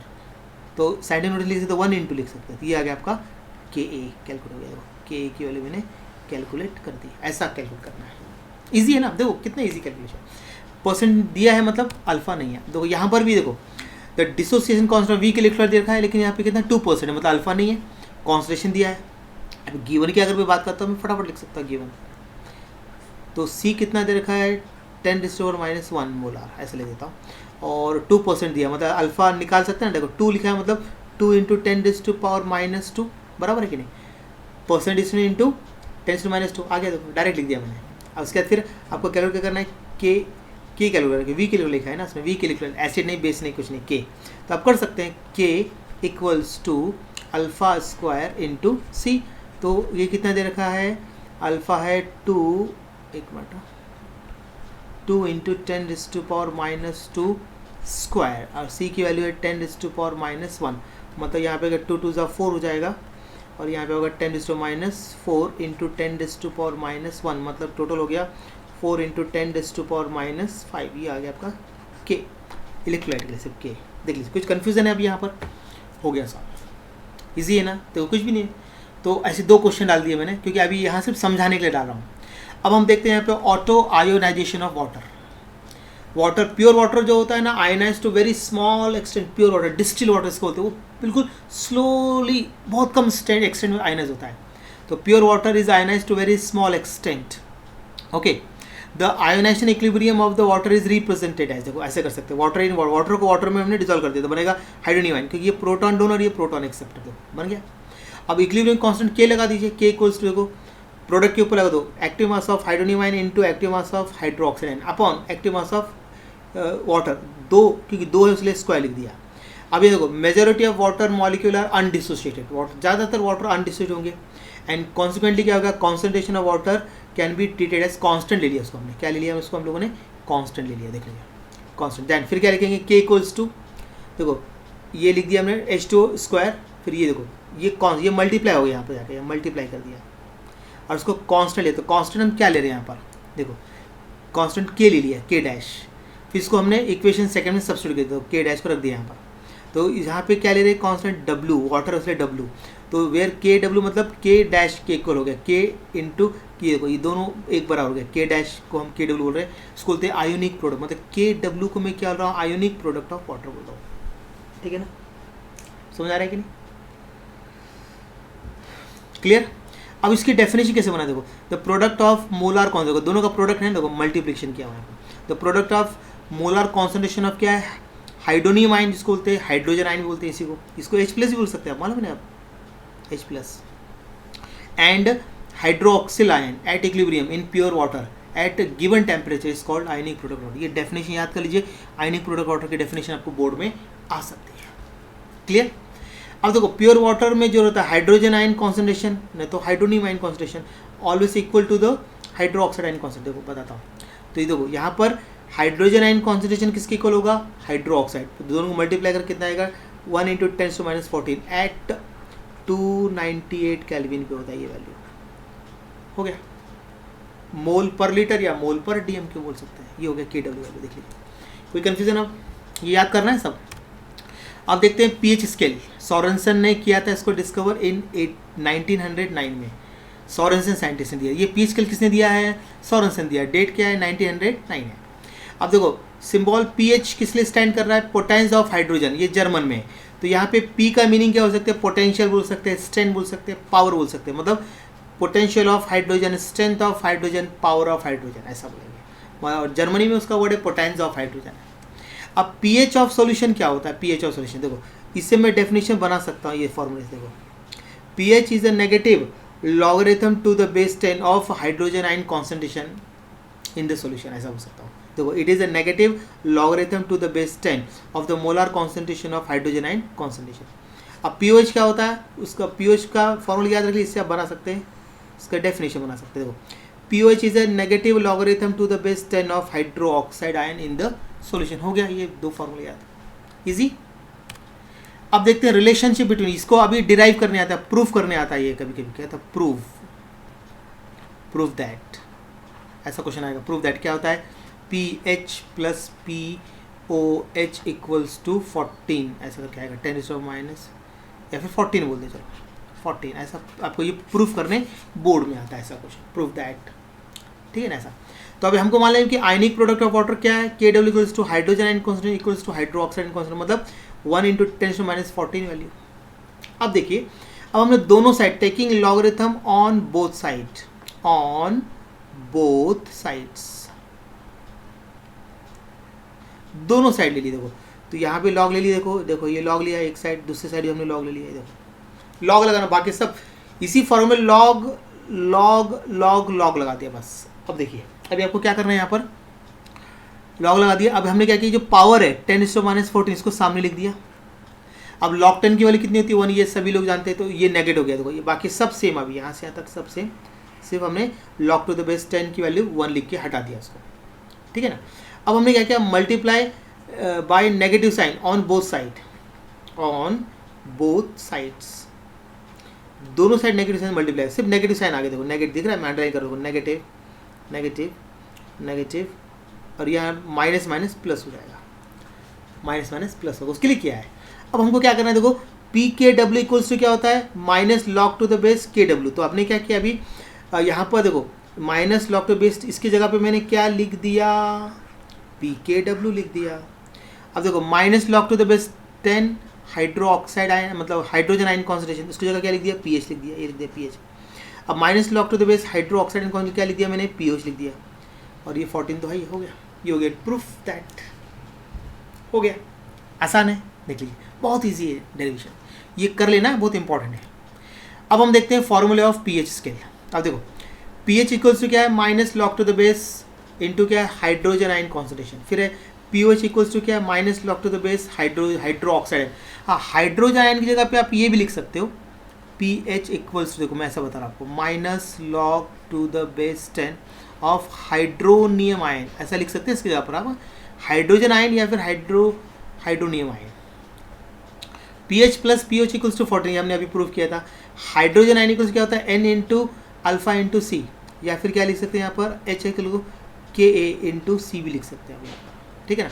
और यहाँ पे देखो hydrogen ion concentration equals to antilog भी लिख सकते हैं, hydrogen ion concentration equal to N into alpha into C, और हाइड्रो ऑक्साइड आयन इक्वल्स क्या लिख सकते हैं हम लोग, under root K B into C, और hydroxide ion equal to antilog. फिर P H equals to 14 minus P O H लिख सकते हैं आप, हाँ। उसके बाद फिर देखो P O H equals to 14 minus P H, ये देखो इतने फॉर्मूले याद आता है, एक साथ लिस्ट आ गई आपकी, बहुत बढ़िया करके दे दिया है मैंने, अब आपको याद करना है, ठीक है। अब हम बनाते हैं इस पर क्वेश्चन, न्यूमेरिकल देखते हैं अभी हम लोग, चलिए रेडी हो जाइए न्यूमेरिकल के लिए। अभी यहाँ पर क्वेश्चन बोला है the P H of 0.1 molar sulphuric acid, तो sulphuric acid H2SO4, it is a dibasic acid है, मतलब इसमें अंदर 2 रिप्लेसेबल, एन यहाँ पे 2 आएगा इसका। तो अब देखिए पहले पीओएच के लिए क्या चाहिए, हाइड्रोजन आयन, मतलब पीएच का फॉर्मूला देख लीजिए क्या होता है, फॉर्मूला आपका याद करो, pH equals to minus log to the base 10 of hydrogen ion concentration. तो हाइड्रोजन कॉन्सेंट्रेशन हाई क्या इसके अंदर नहीं है, तो पहले निकालेंगे हाइड्रोजन आयन कॉन्सेंट्रेशन, निकालेंगे इसका पहले, ठीक है ना। कैसे निकालेंगे अभी देखो, फॉर्मूला याद होगा आपका, एन इंटू अल्फा इंटू सी। एन कितना होगा, क्योंकि सल्फ्यूरिक एसिड होता है H2SO4 होता है ना, H2SO4 है, तो it is a dibasic acid, तो यहाँ पे लिखा 2, अल्फा स्ट्रॉन्ग का 1 होता है, सी की वैल्यू कितनी है 0.1, मतलब 10⁻⁻1 लिख देता हूँ।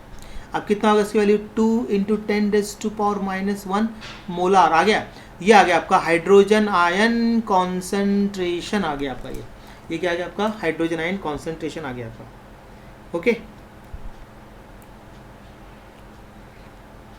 चलिए तो अब आपको हाइड्रोजन आएगा, अब पीएच निकाल सकते हैं आराम से, पीएच इक्वल टू फॉर्मूला क्या हो गया आपका, pH equal to minus log to the base 10 of hydrogen ion concentration, लिखिए अब यहाँ पर अभी, तो माइनस लिख दीजिए वैल्यू माइनस, ठीक है ना।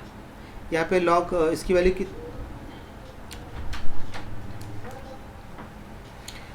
हाँ ठीक है, तो क्या लिखेंगे हम यहाँ पर, माइनस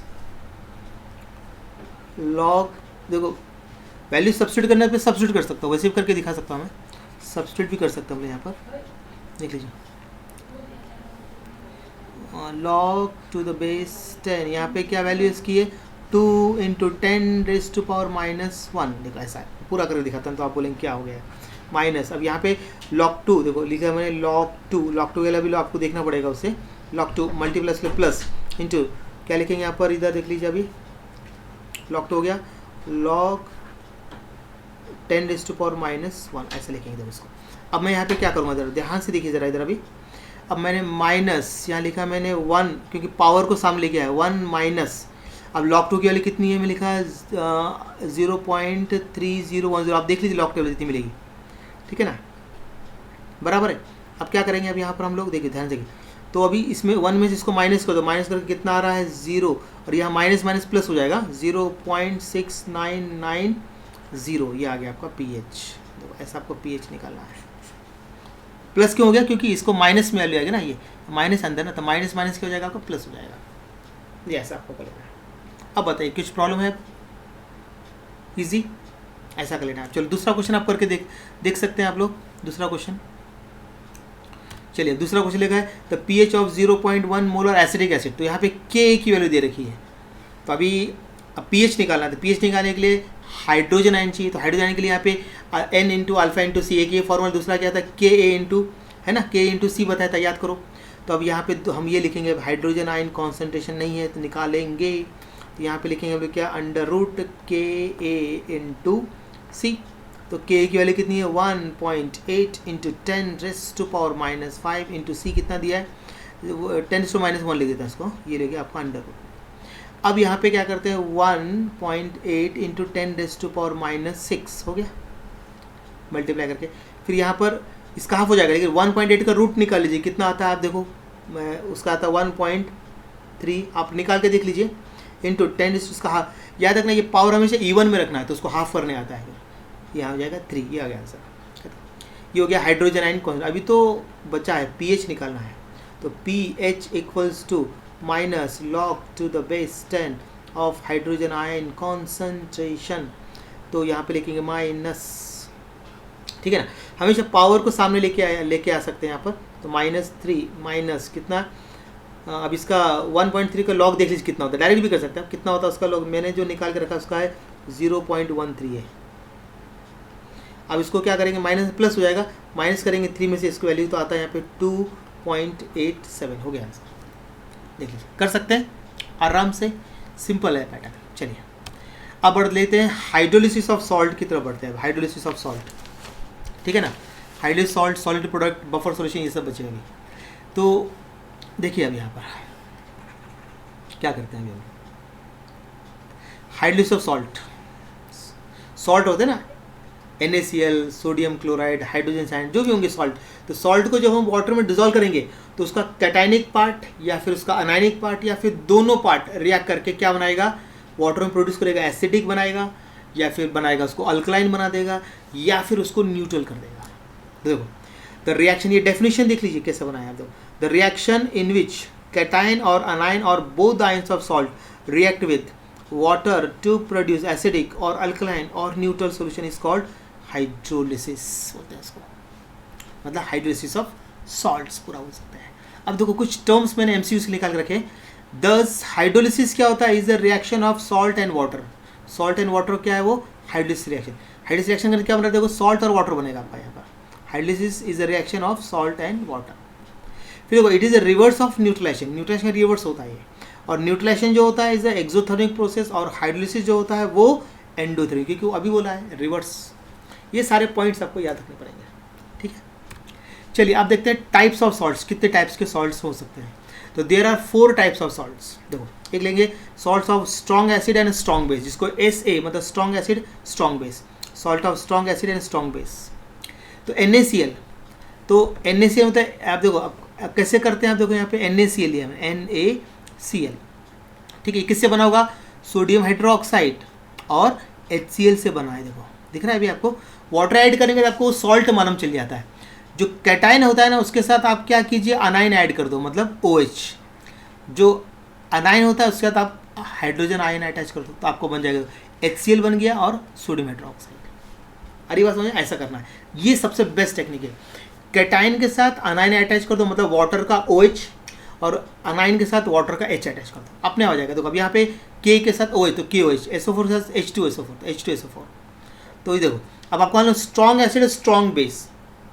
तो स्ट्रॉन्ग मैंने आपको याद भी कराया, आपको एग्जाम्पल कैसे करने हैं याद कीजिए। आपको मैंने एग्जाम्पल कैसे बताया याद करने के लिए, 4 एग्जाम्पल मैंने आपको बताए थे कि स्ट्रॉन्ग एसिड के, जैसे HCl, H2SO4, HNO3, HI, ये स्ट्रॉन्ग एसिड है 4। अब स्ट्रॉन्ग बेस में आपको दो ही भी याद किया चलेगा, KOH और NaOH, बस सफिशिएंट है। इनको छोड़ के बाकी सब weak. Strong acid strong base, strong acid के एग्जांपल इसको छोड़ के बाकी सब वीक एसिड, स्ट्रॉन्ग बेस के एग्जांपल उसको छोड़ वीक, अपने आप आ जाएगा। आपको आसान हो गया देखो अभी आपको समझने में। अब दूसरा है सॉल्ट ऑफ स्ट्रॉन्ग एसिड और वीक बेस। अब एसिड को स्ट्रॉन्ग कर दिया, बेस को वीक कर दिया। पहले दोनों स्ट्रॉन्ग, एसिड और बेस दोनों स्ट्रॉन्ग। अब एक एसिड स्ट्रॉन्ग है, वीक बेस है। देखो कॉपर हाइड्रोक्साइड, कॉपर कैटायन ना, कॉपर हाइड्रोक्साइड आएगा यहाँ पर, क्या आएगा, कॉपर हाइड्रोक्साइड और sulphuric acid, weak base strong acid. Aluminium hydroxide week base और HCl, क्लोरीन मतलब HCl। Ammonium hydroxide weak base, chlorine मतलब HCl, स्ट्रॉन्ग एसिड हो गया ऐसा। अब देखते हैं यहाँ पर, देखो अब देखते हैं यहाँ पे सॉल्ट्स ऑफ, क्या ले रहे हैं, अब एसिड को वीक कर दिया, स्ट्रॉन्ग बेस कर दिया, मतलब यहाँ पे एक स्ट्रॉन्ग एक वीक, यहाँ पे एक स्ट्रॉन्ग एक वीक, ऐसा कर रहे हैं हम लोग। बात समझ आ रही है कि नहीं, क्लियर है। तो अभी ये देखो ये क्लियर हुआ अभी यहाँ पर। तो ये देखो यहाँ पर क्या लिया हम लोगों ने, इधर देखो सोडियम एसिटेट, तो एसिटिक एसिड वीक है, weak acid. NaOH strong base, KCl weak, KOH मतलब strong base weak acid, NaOH strong base और carbonic acid weak, sodium hydroxide strong base और H2S स्ट्रॉन्ग एसिड, ऐसा रहेगा।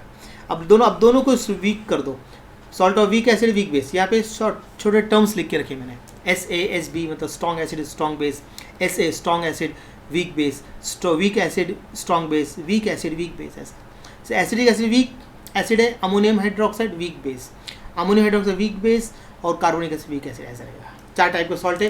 पहले दोनों स्ट्रॉन्ग कर दीजिए, स्ट्रॉन्ग एसिड स्ट्रॉन्ग बेस, और दोनों वीक कर दो, strong weak acid weak base. अब एक को स्ट्रॉन्ग एक को weak, strong acid weak base और वीक एसिड स्ट्रॉन्ग बेस, हो गया 4 हो गया सॉल्ट। और तरीका बना दिया बनाने का, आपको मैंने तरीका बताया। कैटाइन के साथ OH अटैच करो, अनाइन के साथ H+ अटैच करो, अपने आप आपको मालूम चलेगा कौन सा स्ट्रॉन्ग एसिड कौन सा वीक एसिड, अपने आप मालूम चलता है। कोई भी दिया, जैसे आपको दिया रहेगा, मान लीजिए जैसे मान लीजिए अब यहाँ पर आपको दिया ये वाला एग्जाम्पल, देख लीजिए अमोनियम, चलिए सोडियम सल्फेट दिया। अब बोले कैसे पहचानेंगे भाई ये कुछ टाइप का सॉल्ट है, सोडियम हाइड्रोक्स, सोडियम से क्या बनेगा, ये कैटाइन है, जैसे OH अटैच करो तो सोडियम हाइड्रोक्साइड बन रहा है। SO4 है, अनाइन है तो यहाँ पे H2 अटैच करो, कैटाइन हो गया। ये +2 होना चाहिए ना, +2 -2 +1 -1, देखो बन गया, अपने आप मैंने डिसाइड कर लिया, हो गया। अब हम देखते हैं यहाँ पर, अब एक एक सॉल्ट के बारे में धीरे पढ़ेंगे अभी। तो hydrolysis of salt of strong acid and strong base, अब जरा ध्यान से देखना कैसे करना है।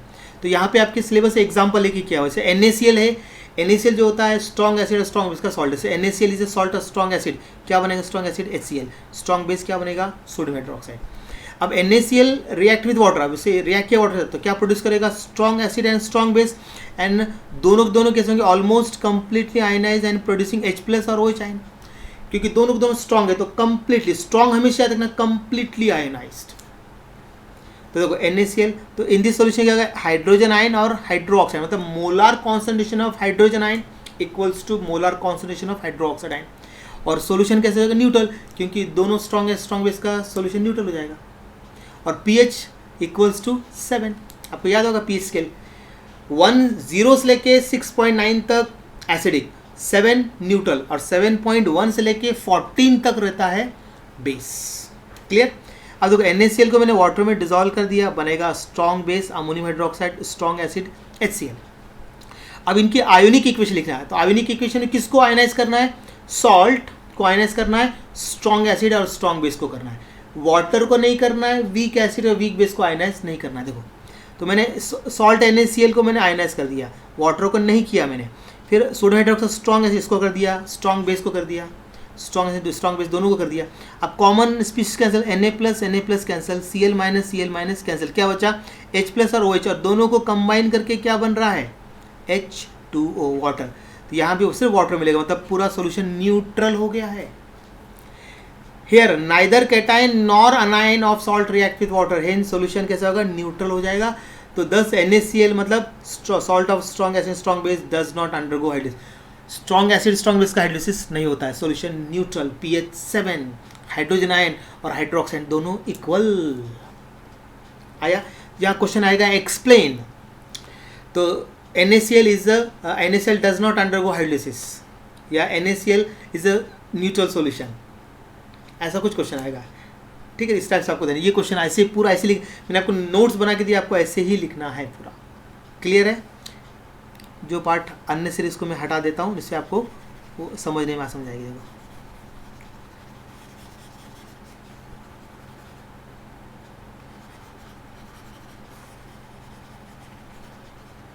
ये देख लीजिए अब, ठीक है। यहाँ पे, हाँ यहाँ पे मैं क्या करता हूँ, H2O लिख देता हूँ और H2O ये लिख देता हूँ, बस हो गया।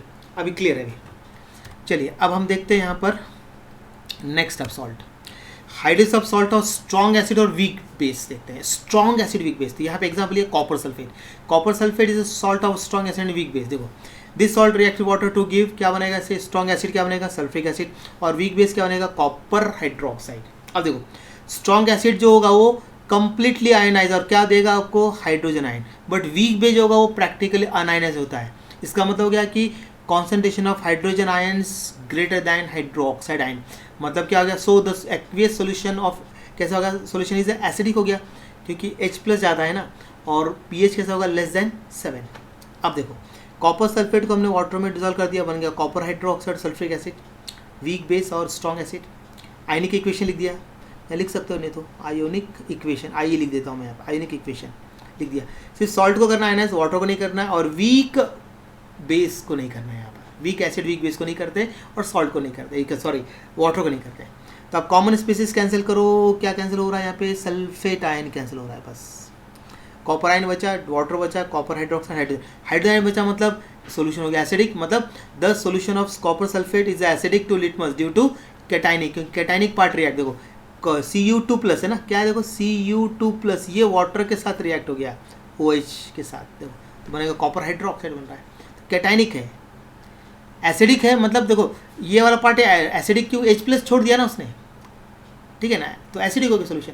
तो रिएक्ट क्या कर गया, कैटाइनिक रिएक्ट करेगा, तो कैटाइनिक हाइड्रोलिसिस। तो यहाँ मीनिंग लिख के रखा है मैंने, कैटाइनिक हाइड्रोलिसिस का मतलब होता है the reaction of the cation of a salt with water is called acidic solution to give acidic solution and is called cationic hydrolysis बोलते हैं। मतलब reaction of cation of salt with water to give acidic solution is called cationic hydrolysis बोलेंगे उसको, ठीक है ना, ऐसा आपको याद रखना है। चलिए आगे बढ़ते हैं। अब देखते हैं hydrolysis of salt of weak acid and strong base. अभी वीक एसिड कर दिया, स्ट्रॉन्ग बेस का एग्जांपल है sodium acetate. Sodium acetate is a salt of weak acid and strong base. देखिए अभी this salt react with water to give weak acid acetic acid and strong base sodium hydroxide. The weak acid practically unionized but strong base is almost completely ionized giving excess of hydroxide ion। मतलब क्या हो गया, molar concentration of hydroxide ion greater than molar concentration of hydrogen ion। मतलब so the aqueous solution is कैसा हो गया, basic, मतलब pH greater than 7। देखो सेम पैटर्न पे सारा। अब मैंने क्या किया, सोडियम एसिडेट को वाटर डिजोल्व किया, तो बनेगा वीक एसिड और स्ट्रॉन्ग बेस। तो ये आपका आयोनिक इक्वेशन, आइए लिख देता हूँ मैं, आयोनिक इक्वेशन, ठीक है ना। तो सॉल्ट को किया, वाटर को नहीं किया, वीक एसिड को नहीं किया, और स्ट्रॉन्ग बेस को कर दिया। कॉमन आयन कैंसिल कर, सोडियम आयन कैंसिल हो जाएगा। अब बचेगा जो लिख दिया, तो यहाँ पर OH आएगा, मतलब बेसिक नेचर हो गया सोल्यूशन। मतलब 10 aqueous solution of sodium acid is alkaline to litmus and due to anionic, anionic मतलब देखो क्या रिएक्ट हो रहा है, acetate ion acetate ion react कर रहा है ना देखो हाइड्रोजन के साथ, तो इसलिए एसिटेट आयन बन रहा है। तो अनाइनिक हाइड्रोलिसिस आएगा। और आयनिक हाइड्रोलिसिस का मीनिंग लिखा है the reaction of anion of salt with water to give alkaline solution is called anionic hydrolysis. सब कुछ लिख के दिया आपको, कुछ कंफ्यूजन नहीं छोड़ा मैंने। अब देखते हैं hydrolysis of salt of weak acid and weak base, दोनों वीक एसिड वीक बेस है। अब यहाँ पर 3 कंडीशन आएगा, मतलब थोड़ा सा सोल्यूशन एसिडिक होगा, या थोड़ा सा बेस होगा, या फिर न्यूट्रल होगा। इसके अंदर 3 पार्ट है। देखते हैं अगर हमने BA सॉल्ट को क्या कर दिया, BA सॉल्ट को डिसोशिएट कर दिया, BA + A माइनस नहीं आया, लिख दिया है, ये कंप्लीट डिसोशिएट हो गया। अब हाइड्रोलिसिस करेंगे तो B+ और A- वाटर से रिएक्शन करके BOH और HA बनाएगा, मतलब वीक बेस और वीक एसिड, मतलब दोनों पार्ट रिएक्ट कर रहे हैं, कैटाइनिक भी कर रहा है, अनायनिक करता है, ऐसे इसको बोलते हैं न्यूट्रल। लेकिन इसमें थोड़ा डिफरेंस है, आप देखो द सोल्यूशन में टर्न आउट एसिडिक, बेसिक और neutral depending on relative strength of weak base और weak acid formed in the hydrolysis. मतलब अगर उसमें 3-4 स्टूडेंट वीक है, उसमें कोई थोड़ा तो स्ट्रांग होगा ना, वैसा है यहाँ पर। अब यहाँ कंडीशन ज़रा ध्यान से देखिए, अब मैं आपको कंडीशन बताने जा रहा हूँ। पहले पॉइंट देख लीजिए, if Ka greater than Kb तो सोल्यूशन विल बी एसिडिक हो जाएगा, क्योंकि K एसिडिक ज़्यादा है ना बेस से। अब देखो if Ka less than Kb तो Kb बड़ा है यहाँ पर, उसलिए बेसिक हो गया, यहाँ पे दोनों सेम हो गए, के इक्वल्स टू के बी, मतलब सोल्यूशन होगा न्यूट्रल। ये कंडीशन आपको याद रखना। तो अब यहाँ पे 3 और हमको सॉल्व देखने पड़ेंगे, के इफ़ के ए ग्रेटर दैन के बी, इफ़ के ए लेस दैन के बी, इफ़ के ए इक्वल्स टू के बी, ऐसा रहेगा। तो अब एक एक देखते हैं। पहले ले रहा हूँ मैं salt of weak acid and weak base for which क्या ले रहे, के ए ग्रेटर दैन के बी। ज़रा ध्यान से देखना, सेम पैटर्न है। यहाँ पर हमको के ए और के बी की वैल्यू याद होनी चाहिए। तो यहाँ आपको तो यही करना है जो टेक्स्ट बुक में, इसके बाहर तो जाने वाला नहीं है। देखो पहले यहाँ पे लिया अमोनियम फ्लोराइड लिया, is a salt of weak acid. Weak acid क्या बनेगा, HF, जिसकी के की वैल्यू ये दे रखी है 7.2 इंटू 10⁻⁴। वीक बेस क्या है यहाँ पर, अमोनियम हाइड्रोक्साइड बनेगा। तो के बी की वैल्यू क्या है 1.8 इंटू 10⁻⁵। अब दोनों की वैल्यू कंपेयर करो किसकी ज़्यादा है। यहाँ पे देखो के इज ए ग्रेटर दैन के बी, तो सॉल्ट हाइड्रोलाइज ऐसा होगा। देखो अमोनियम आयन और फ्लोराइड, देखो ये वीक एसिड वीक बेस दोनों का जो अनायनिक और कैटायनिक पार्ट रिएक्ट कर लिया हमने। क्या किया, देखो कैटायनिक अनायनिक पार्ट रिएक्ट करके वीक एसिड और वीक बेस बना लिया, यहाँ पर दिख रहा है। अब HF is slightly stronger than base, क्योंकि यहाँ पर क्या है, के ग्रेटर दैन है ना, के ग्रेटर दैन के बी, तो इसलिए HF जो मतलब hydrofluoric acid is slightly stronger than base, ठीक है ना। ये देखो ना, HF जो रहता है slightly stronger than ammonium hydroxide. The two ions react water. देखो अब अमोनियम आयन रिएक्ट करेगा, देखो अमोनियम आयन वाटर से रिएक्ट करके बनेगा ammonium hydroxide. Fluoride ion react करेगा वाटर से बनेगा HF बनाएगा। ये देख लीजिए, तो यहाँ ऐसे डिसाइड करते हैं। अब देखिए, तो अमोनियम आयन जो रहते हैं, जो अमोनियम आयन, ध्यान से देखना जरा भी, तो ammonium ions hydrolyse to slightly greater extent than fluoride ions. The reaction produces क्या करेगा, हाइड्रोनियम आयन मतलब H plus than OH। The solution of ammonium fluoride क्या होगा, स्लाइटली एसिडिक दैन एसिडिक और टर्न ब्लू लिटमस रेड हो गया। देखिए clear. अब देखते हैं सॉल्ट ऑफ वीक एसिड और वीक बेस फॉर, कैसे लिया यहाँ पर देख लीजिए, salt of weak acid weak base for के ए लेस दैन के बी। अब बेसिक होगा, यहाँ पे देखिए हमने एग्जांपल लिया ammonium cyanide is a salt of weak acid. Weak acid बनेगा यहाँ पे हाइड्रोसाइनिक एसिड, जिसकी के की वैल्यू है 4 इंटू 10⁻⁻10। और वीक बेस जो रहेगा वो अमोनियम हाइड्रोक्साइड बनेगा, जिसकी के बी की वैल्यू है 1.8 इंटू 10⁻⁵। तो यहाँ पे के ए लेस दैन के बी हो गया। वैल्यू देख के बता रहे हैं, ऐसा नहीं बताएंगे, वैल्यू देख के बता सकते हैं हम लोग। तो when hydrogen cyanide dissolve in water it hydrolyse ऐसा होगा। तो यहाँ पे देखेंगे अगर आप, तो अमोनियम आयन रिएक्ट करेगा वाटर से बनेगा अमोनियम हाइड्रोक्साइड, साइनाइड रिएक्ट करेगा वाटर से बनेगा वीक एसिड, ऐसा, ठीक है ना। अब देखो बेस जो रहेगा यहाँ पे ध्यान देना जरा, the base ammonium hydroxide stronger than acid HCl। The ions of the salt react with water. देखो अब यहाँ पे हम क्या कर रहे हैं, NH4 जो होगा वो वाटर से रिएक्ट करके अमोनियम हाइड्रोक्साइड और साइनाइड वाटर से रिएक्ट करके हाइड्रोजन साइनाइड, ठीक है ना। अब देखिए साइनाइड आयन जो है, cyanide ions hydrolyse to greater extent than ammonium ions. The reaction produce करेगा hydroxide ion than hydrogen ion. तो क्या होगा, the ammonium cyanide is a basic और turn blue red litmus blue हो गया। सेम पैटर्न में, ज़्यादा हार्ड नहीं। अब लास्ट पार्ट देखते हैं, दोनों इक्वल। अभी देखिए the salt of weak acid and weak base for which के इक्वल्स टू के बी, ठीक है ना।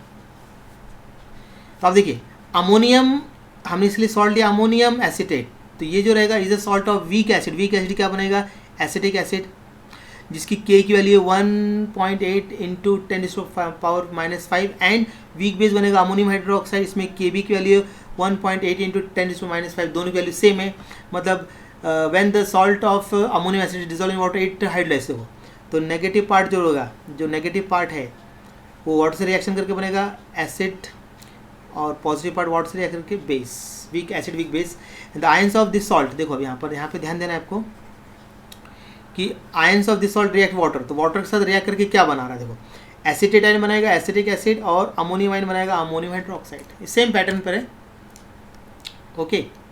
अब देखिए यहाँ पर क्या होगा, as K equals to K B the relative strength of acid and base produce in hydrolysis is same, मतलब therefore the solution is a neutral. Hydrolysis of ammonium ion produce as many hydro, मतलब ये जितने hydroxide और hydrogen ion दोनों बराबर form होंगे, same. इसका मतलब ये है, खत्म। इजी है बेटा सब। अब देखते हैं बफर सॉल्यूशन। बफर सॉल्यूशन देख लेते हैं। बफर सॉल्यूशन तो ऐसा सॉल्यूशन जो क्या करता है, पीएच को चेंज होने से रजिस्ट करता है। फिर उसमें हम स्मॉल अमाउंट में स्ट्रॉन्ग एसिड ऐड करें, या small amount strong base add करें, या फिर उसको वाटर ऐड करते हैं, इसको डाइल्यूट करते हैं। मतलब देखो बफर, देखो डेफिनेशन क्या हो रहा है, buffer solution is which resist change in pH when small amount of strong acid और स्ट्रॉन्ग बेस और water is added to it. बहुत आसान है और ये बहुत फेमस टर्म है बफर सॉल्यूशन, समझिएगा। Buffer solution is which resist change in is pH when small amount of strong acid और स्ट्रॉन्ग बेस और water is added to it. Okay, अब देखते हैं इसके टाइप्स ऑफ बफर सॉल्यूशन। दो type के, एसिडिक बफर है और दूसरा बेसिक बफर है, दो टाइप है, कुछ ज़्यादा हार्ड नहीं। अब देखते हैं पहले एसिडिक बफर। एसिडिक बफर क्या होता है, देखो समझ लीजिए यहाँ पर, a solution containing weak acid, या वीक एसिड हमने क्या लिया, एसिडिक एसिड लिया, एंड इट्स सॉल्ट, सॉल्ट मतलब sodium acetate, with strong base is called acidic buffer. ये डेफिनेशन हो गई आपकी एसिडिक बफर की। मतलब क्या बोल रहा है आपको यहाँ पे, क्या लेने कर रहा है, जरा ध्यान से देखिए। सॉल्यूशन कंटेनिंग क्या होना चाहिए, वीक एसिड, ये लिया वीक एसिड, एसिडिक एसिड लिया। अब उसी का सॉल्ट, मतलब सॉल्ट जो रहेगा ना, सॉल्ट क्या करेगा, जैसे हमने लिया सोडियम एसिटेट, ये सोडियम कहाँ से आ रहा है, स्ट्रॉन्ग बेस है, salt of and it salt with strong base, NaOH से आ रहा है, क्योंकि इसका H और इसका OH का मिलकर वाटर बाहर निकल गया। ये जो है ना, ये कौन सा बफर है, this is acidic buffer. Acidic acid and sodium acetate acidic buffer का एग्जाम्पल हो गया। और उसका पीएच हम कैसे देंगे, देख लीजिए अब यहाँ पर पीएच को कैसे देना है हमको। PH of acidic buffer is given by, ये इक्वेशन है। इक्वेशन क्या हो रहा है, pH equals to pK plus log to the base, ऊपर क्या लिखेंगे, molar concentration of salt upon molar concentration of acid, ठीक है ना। अब देखिए जरा,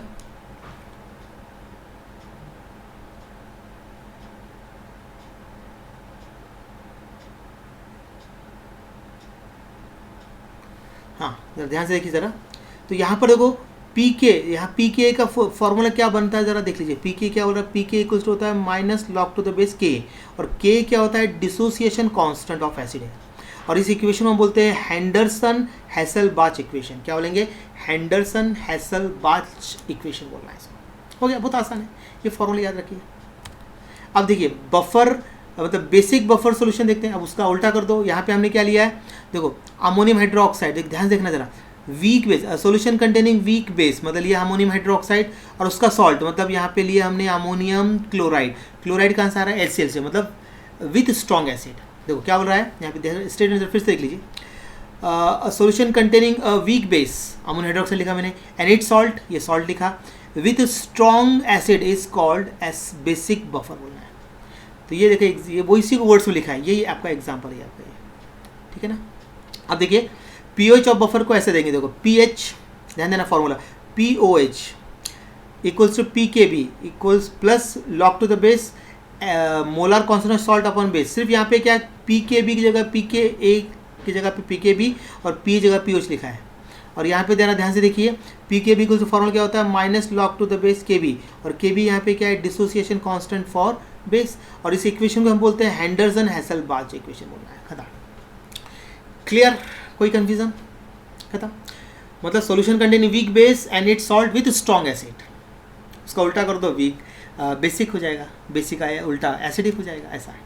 अब बफर एक्शन मतलब मैकेनिज्म को बोल रहे हैं, बफर एक्शन मैकेनिज्म को बोलेंगे, the mechanism by which buffer solution resist change in is pH value on addition of small amount of strong acid or strong base is called buffer action। मतलब आपने क्या किया, ऐसा मैकेनिज्म जिसमें क्या होता है, pH क्या करता है, मतलब बफर सॉल्यूशन क्या करता है, pH को चेंज रजिस्ट करता है, चाहे इसमें आप स्मॉल अमाउंट में स्ट्रॉन्ग एसिड ऐड कर दो या स्मॉल अमाउंट आप स्ट्रॉन्ग बेस ऐड कर दो, स्ट्रॉन्ग एसिड या स्ट्रॉन्ग बेस, तो वो pH चेंज होने से रोकता है। ऐसे मैकेनिज्म बोलते हैं बफर। बफर एक्शन मतलब मैकेनिज्म हो गया है। अब देखो हमने यहाँ पे एक एग्जाम्पल के लिए कंसीडर, ध्यान देना, कंसीडर एसिडिक बफर क्या लिया है, acidic acid and sodium acetate. तो सॉल्ट जो होगा वो कंप्लीटली आयोनाइज होगा और वीक एसिड जो होगा poorly ionise due to common ion effect कारण होता है। देखो ये एसिडिक एसिड पुअरली आयोनाइज्ड है, देखो हो गया एसिटिक एसिड और हाइड्रोजन आयन, देखो हो गया पुअर, ये डबल हेडेड एरो है। और सोडियम एसिटेट ये सॉल्ट है, ये कैसा कंप्लीट आयोनाइज होगा, देखो ड्यू टू कॉमन आयन, दिख रहा है ये कॉमन आयन के कारण, यहाँ पे ध्यान से देखेंगे अगर आप, तो कॉमन आयन के कारण ये रिएक्शन आपके लेफ्ट साइड शिफ्ट हो रही है, तो पुअरली आयोनाइज हो रहा है ये कॉमन आयन के कारण। क्लियर। अब देखिए, अब हम क्या करते हैं, उसमें थोड़ा सा स्ट्रॉन्ग एसिड ऐड करते हैं। देखो hydrogen ions of acid are neutralise by acetate ion, देखो एसीटेट आयन को न्यूट्रलाइज करा, देखो हाइड्रोजन आयन देखो ये न्यूट्रलाइज कर रहा है, देख रहा है आपको। तो बन गया आपका प्रैक्टिकल आयनाइज्ड, क्या बन रहा है, प्रैक्टिकली अनआयनाइज्ड एसिटिक एसिड बन गया। अब यहाँ पर बहुत इंपॉर्टेंट, तो बफर हैज रिजर्व, क्यों हो गया ऐसा, क्योंकि buffer has reserve basis in the form, देखो ये जो एसिटेट आयन दिख रहा है ये रिजर्व फॉर्म है, उसके अंदर पहले से प्रेजेंट है, तो उसको चेंज से रोक रहा है एसिटेट आयन। तो हाइड्रोजन आयन जो होता है वो क्या होता है, एसिटेट आयन को न्यूट्रलाइज करेगा, बराबर है, न्यूट्रलाइज करेगा। तो बफर क्या है, ये पॉइंट बहुत काम का, buffer has reserve acidity, sorry basicity in the form of, ये याद रखना, ये पूछता है question, buffer has reserve basicity in the form of acetate ion. Clear. अब हम क्या करते हैं, उसमें थोड़ा सा बेस ऐड करते हैं, तो बेस का आपको हाइड्रोक्साइड प्रोवाइड करेगा, देखो ये बेस, तो बेस क्या करेगा, इस H और OH को रिएक्ट कर लेगा, देखो यहाँ का H और OH का हमको वाटर बना लेगा, तो वाटर जो रहेगा प्रैक्टिकल अनायन, फिर से एसिड आयन बन गया, मतलब बफर हैज, अब यहाँ पे ये पॉइंट आपको याद रखना है, buffer has reserved acidity in the form of acetic acid, देखो इस एसिटिक एसिड रिजर्व है ये ध्यान रहेगा ना, buffer has reserve acidity in the form of acetic acid और buffer has reserve basicity in the form of acetic ion. ये point आपके क्लियर चाहिए, मैं पहले बता रहा हूँ, ठीक है। चलिए अब देखते हैं दूसरा एग्जांपल, कंसिडर बेसिक बफर लिया, अमोनियम हाइड्रोक्साइड और अमोनियम क्लोराइड लिया, तो आप देखो सॉल्ट जो होगा वो कंप्लीटली आयनाइज होगा और जो वीक एसिड होगा वो, सॉरी बेस जो होगा वो पोरली आयनाइज, देखो तो अमोनियम हाइड्रोक्साइड पोरली आयनाइज्ड, ठीक है ना, डबल हेडेड एरो बता रहा, दिख रहा है आपको, और अमोनियम क्लोराइड कंप्लीटली आयनाइज हो जाएगा, ठीक है, ड्यू टू कॉमन आयन, देखो ammonium ion ammonium common ion का रिएक्शन रिवर्स हो जा रही है। अब उसमें थोड़ा सा एसिड ऐड करते हैं, देखो hydrogen ion of acid are neutralise by ammonium hydroxide, देखो तो इसका OH और H न्यूट्रलाइज करके वाटर बन गया है, ठीक है। तो ammonium hydroxide to form practically unionised क्या बनेगा, water, therefore pH does not change. फिर देखो यहाँ पे ये वाला पॉइंट आपको याद रखना है, buffer has reserved basicity in the form of ammonium hydroxide form रहेगा। अब देखिए अब उसको थोड़ा बेस मिला दो, तो हाइड्रोक्साइड आयन जो रहेगा वो किससे रिएक्शन करेगा, अमोनियम आयन से, तो बन जाएगा अमोनियम हाइड्रोक्साइड। तो क्या होगा, ये प्रैक्टिकली बेस बने, वीक बेस है तो ये प्रैक्टिकली अनआयनाइज्ड है, तो क्या बनेगा, pH डज नॉट चेंज। और यहाँ पे ये पॉइंट आपको याद रखना है कि buffer has reserve acidity in the form of ammonium ion, ये याद रखना पड़ेगा, ये काम का, ये MCQ में बहुत अच्छा पूछा जाता है। चलिए अब मैं यहाँ बताता हूँ कि रिजर्व बेसिसिटी क्या होता है। देखो टेंडेंसी ऑफ अ बफर, देखो ये पॉइंट याद रखना, tendency of buffer to resist change in its pH on addition of small amounts of strong acid is called reserve basicity. और रिजर्व एसिडिटी क्या होता है, the tendency of buffer to resist change in its pH on addition of small amounts of strong base is called reserve acidity. Clear हो गया, देखो हर point में लिख के रखे हुए हैं। अब देखते हैं एप्लीकेशंस ऑफ बफर सॉल्यूशंस के, अब एप्लीकेशंस हम देख लेते हैं। देखो इन बायोकेमिकल सिस्टम में क्या होगा, देखो अब याद देखो pH of blood in our body maintain by, देखो इतना ये याद वैल्यू याद रखना है 7.36 टू 7.42 ड्यू टू किसके कारण होता है, ये बफर के कारण होता है ये मेंटेन, ये बफर एसिडिक बफर है। अब इसमें देखो मेयर चेंज ऑफ कितना, अगर 0.2 pH का थोड़ा भी चेंज हो गया इतने यूनिट में तो उस पर्सन क्या होता है, यूनिट्स कैन कॉज डेथ, इतना भी चेंज हो गया 0.2 pH भी तो डेथ हो सकती है। अब देखो saline solution use for intravenous, हम यूज करते हैं ना, सलाइन लगाते हैं अपने हाथ में, तो वो मेंटेन करता है pH को, अगर मेंटेन नहीं है तो पर्सन की डेथ हो सकती है। The saline solution is used for intravenous injection must contain buffer system to maintain the proper pH of the blood, नहीं क्या मेंटेन तो पर्सन की डेथ हो सकती है। ओके अब देखते हैं सेकेंड है एग्रीकल्चर में, the soils get buffer due to presence of salt such as, क्या लेते हैं, carbonates, bicarbonates, phosphates, organic acids, and the choice of fertilisers depend upon the pH of soil. pH of soil के ऊपर depend करता है कि carbonate लेना है, बाइकार्बोनेट लेना है, फॉस्फेट लेना है या ऑर्गेनिक एसिड लेना है, ठीक है ना। चलिए नेक्स्ट है इंडस्ट्री में कैसे यूज करेंगे, तो buffer play an important role in किस में करेंगे, paper industry, dye industry, ink industry, paint industry and drug industry use होता है। उसके बाद मेडिसिन की अगर बात करते हैं तो penicillin preparations are stabilised by addition of sodium citrate as buffer. और एक देखो यहाँ पे एक पॉइंट है, when citric acid added to milk of magnesium, मतलब मैग्नीशियम हाइड्रोक्साइड, तो magnesium citrate is form which is buffer, ये भी एक बफर है, ठीक है ना। तो मैग्नीशियम सिट्रेट ये भी एक बफर है। फिर देखो एनालिटिकल केमिस्ट्री में क्या होगा, देखो इन qualitative analysis of pH 8 to 10 ये कहाँ यूज़ करते हैं, थर्ड ए ग्रुप में यूज़ करते हैं, उसमें हम यूज़ करते हैं basic buffer ammonium hydroxide ammonium chloride. तो आपने को 0 group, first group, second group, third group, fourth group, fifth group, six group, अगर आपने सॉल्ट एनालिसिस किया तो पता नहीं अभी साल सब लोग घर पे ही हैं, किया है कि नहीं मालूम नहीं। तो सॉल्ट एनालिसिस में थर्ड ए ग्रुप में हम बेसिक बफर यूज़ करते हैं। क्या यूज़ करते हैं? अमोनियम हाइड्रोक्साइड और अमोनियम क्लोराइड यूज़ करते हैं, जो 8 to 10 क्या करता है, पीएच को मेंटेन करता है। तो उस ग्रुप के रेडिकल्स फिर आपको टेस्ट देता है, ऐसा रहता है। चलिए अब देखते हैं हम लोग यहाँ पे सॉल्युबिलिटी प्रोडक्ट। अब चैप्टर आपका एंडिंग में थोड़ा रह गया, सॉलिड प्रोडक्ट रह गया, कॉमन एंड इफेक्ट रह गया, बस। ठीक है ना। चलो देखते हैं सॉल्युबिलिटी प्रोडक्ट। अब ये थोड़ा सा, अब यही मेन है सॉलिड, ये इंपॉर्टेंट है सॉलिड प्रोडक्ट। ये सभी लोगों को अच्छी तरह से तैयार करना, ये बहुत ही ज़्यादा इंपॉर्टेंट है सॉल्युबिलिटी प्रोडक्ट। देखो सॉल्युबिलिटी की मीनिंग क्या होता है, देख लीजिए क्या मीनिंग है। It is the concentration of substance in its saturated solution at given temperature. मतलब मान लीजिए रूम टेम्परेचर 37 डिग्री सेल्सियस मान लीजिए उसके अंदर आपने वाटर में जितना आपने सब्सटेंस डिजोल्व किया उसको क्या बोलेंगे, सॉल्युबिलिटी बोलेंगे। और उसको हम एक्सप्रेस करते हैं kg पर DMQ या फिर मोल पर DMQ, इसका यूनिट है ये। ठीक है ना। अब देखिए स्पैरिंगली सॉल्युबल सॉल्ट किसको बोलना है? The salt which is slightly, नाम ही है sparing, slightly soluble in water are called sparing soluble salt. इसके एग्जांपल ज़रा ध्यान से देख लीजिए। Silver chloride, lead sulphate, lead bromide, silver acetate, calcium phosphate, magnesium hydroxide, aluminium hydroxide, ये सारे क्या है, स्पैरिंगली सॉल्युबल सॉल्ट। कुछ एग्जाम्पल में लिख के रखे हुए हैं। स्पैरिंग मतलब जो थोड़े थोड़े सॉल्युबल होते हैं, और सॉल्युबिलिटी मतलब जो जितना आपका जो सॉल्यूशन में जितना सैचुरेटेड सॉल्यूशन जितना डिजॉल्व हो जाता है उसको बोलते हैं क्या, सॉल्युबिलिटी बोलते हैं। उसको एस से डिनोट करते हैं सॉल्युबिलिटी को।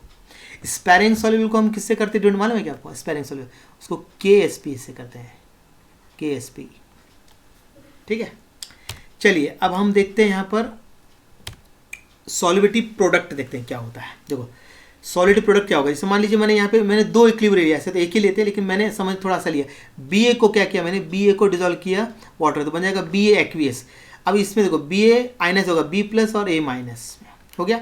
अब हमने क्या लॉ ऑफ मास एक्शन लगा दिया, तो K ले लिया और देखो प्रोडक्ट पे लगा दिया active mass of B+ into active mass of A- upon BA aqueous. इस पर नहीं लगाना है, इस पर लगाना है आपको, सेकंड इक्वेशन लगा लिखा है ना, applying the law of mass action to the second equilibrium लगा, पहले इक्विलिब्रियम मत लगाइए। तो अभी यहाँ पर अगर कोई नंबर होते मान लो 2 होता तो वो पावर में रेज हो जाते, यहाँ 3 होता, मान लीजिए 3 होता तो ये पावर में रेज हो जाते, है ना। तो इसको बोलते हैं क्या, इसको हम क्या बोलेंगे, आयोनिक कॉन्सेंट्रेशन रेज करेंगे, ऐसा बोलेंगे। देखो यहाँ डेफिनेशन क्या होगा, देखो डेफिनेशन समझ लीजिए एक बार। In saturated solution sparingly soluble salt, ये स्पैरिंग सॉल्युबल सॉल्ट है, the product of ionic concentration raise to the suitable power is constant at given temperature and this product is called solubility product. देख लीजिए definition. In saturated solution of a sparingly soluble salt, the product of ionic concentration raised to the suitable power is constant at given temperature and this product is called solubility product. ठीक है ना। तो अभी देखिए the consider हमने क्या किया, एक सैचुरेटेड सोल्यूशन लिया है, saturated solution of sparring soluble salt और उसके 2 इक्विलिब्रियम। देखो ये आपका बना दिया हमने आयोनिक प्रोडक्ट। अब आपको देखो यहाँ पे BA जो होता है वो कांस्टेंट ले लिया हम यहाँ पर, क्योंकि वो सॉलिड के कांटेक्ट में है, किसके कांटेक्ट में है, सॉलिड के। तो K इक्वल्स टू कांस्टेंट लिया है SP, तो KSP इक्वल BA ऐसा लेना है। तो आपको ये प्रोडक्ट KSP को सॉलिड प्रोडक्ट बोलते हैं। अब कुछ एग्जाम्पल लिखे हैं उसको आपको करते हुए आना चाहिए, 1 2 3 4 एग्जाम्पल दिए। तो देखो पहले एग्जाम्पल बेरियम सल्फेट लिखा है, तो BA+ और SO4- हो गया। KSP इक्वल्स टू डायरेक्ट इसका मोलर कॉन्सेंट्रेशन BA+ और मोलर कॉन्सेंट्रेशन SO4 लगा दिया, ठीक है। फिर KF2, तो देखो CA2 और F2, देखो 2 नंबर ये 2 पावर में रेस कर जाएगा, देखो 2 पावर में रेस, देख रहा है 2 पावर में रेस कर गया। जैसे कि अब देखो BI2S2 बिस्मथ सल्फाइड दिया है, देखो यहाँ 2 है नंबर, यहाँ पे 3 है, पावर में रेस करके देखो 2 3, बाकी सब सेम है। तो यहाँ 2 है, ये 3 है, पावर रेस करके, बाकी तो कुछ नहीं है, ईजी है, समझ में आ गया, इतना हार्ड नहीं है। एक बार देख लीजिए इसको, कोई ज़्यादा प्रॉब्लम नहीं है। जो आयन से उसको मोलर कॉन्स लगाना और जो नंबर है उसको पावर में रेस कर देना, बस। ठीक है ना, आ जाएगा।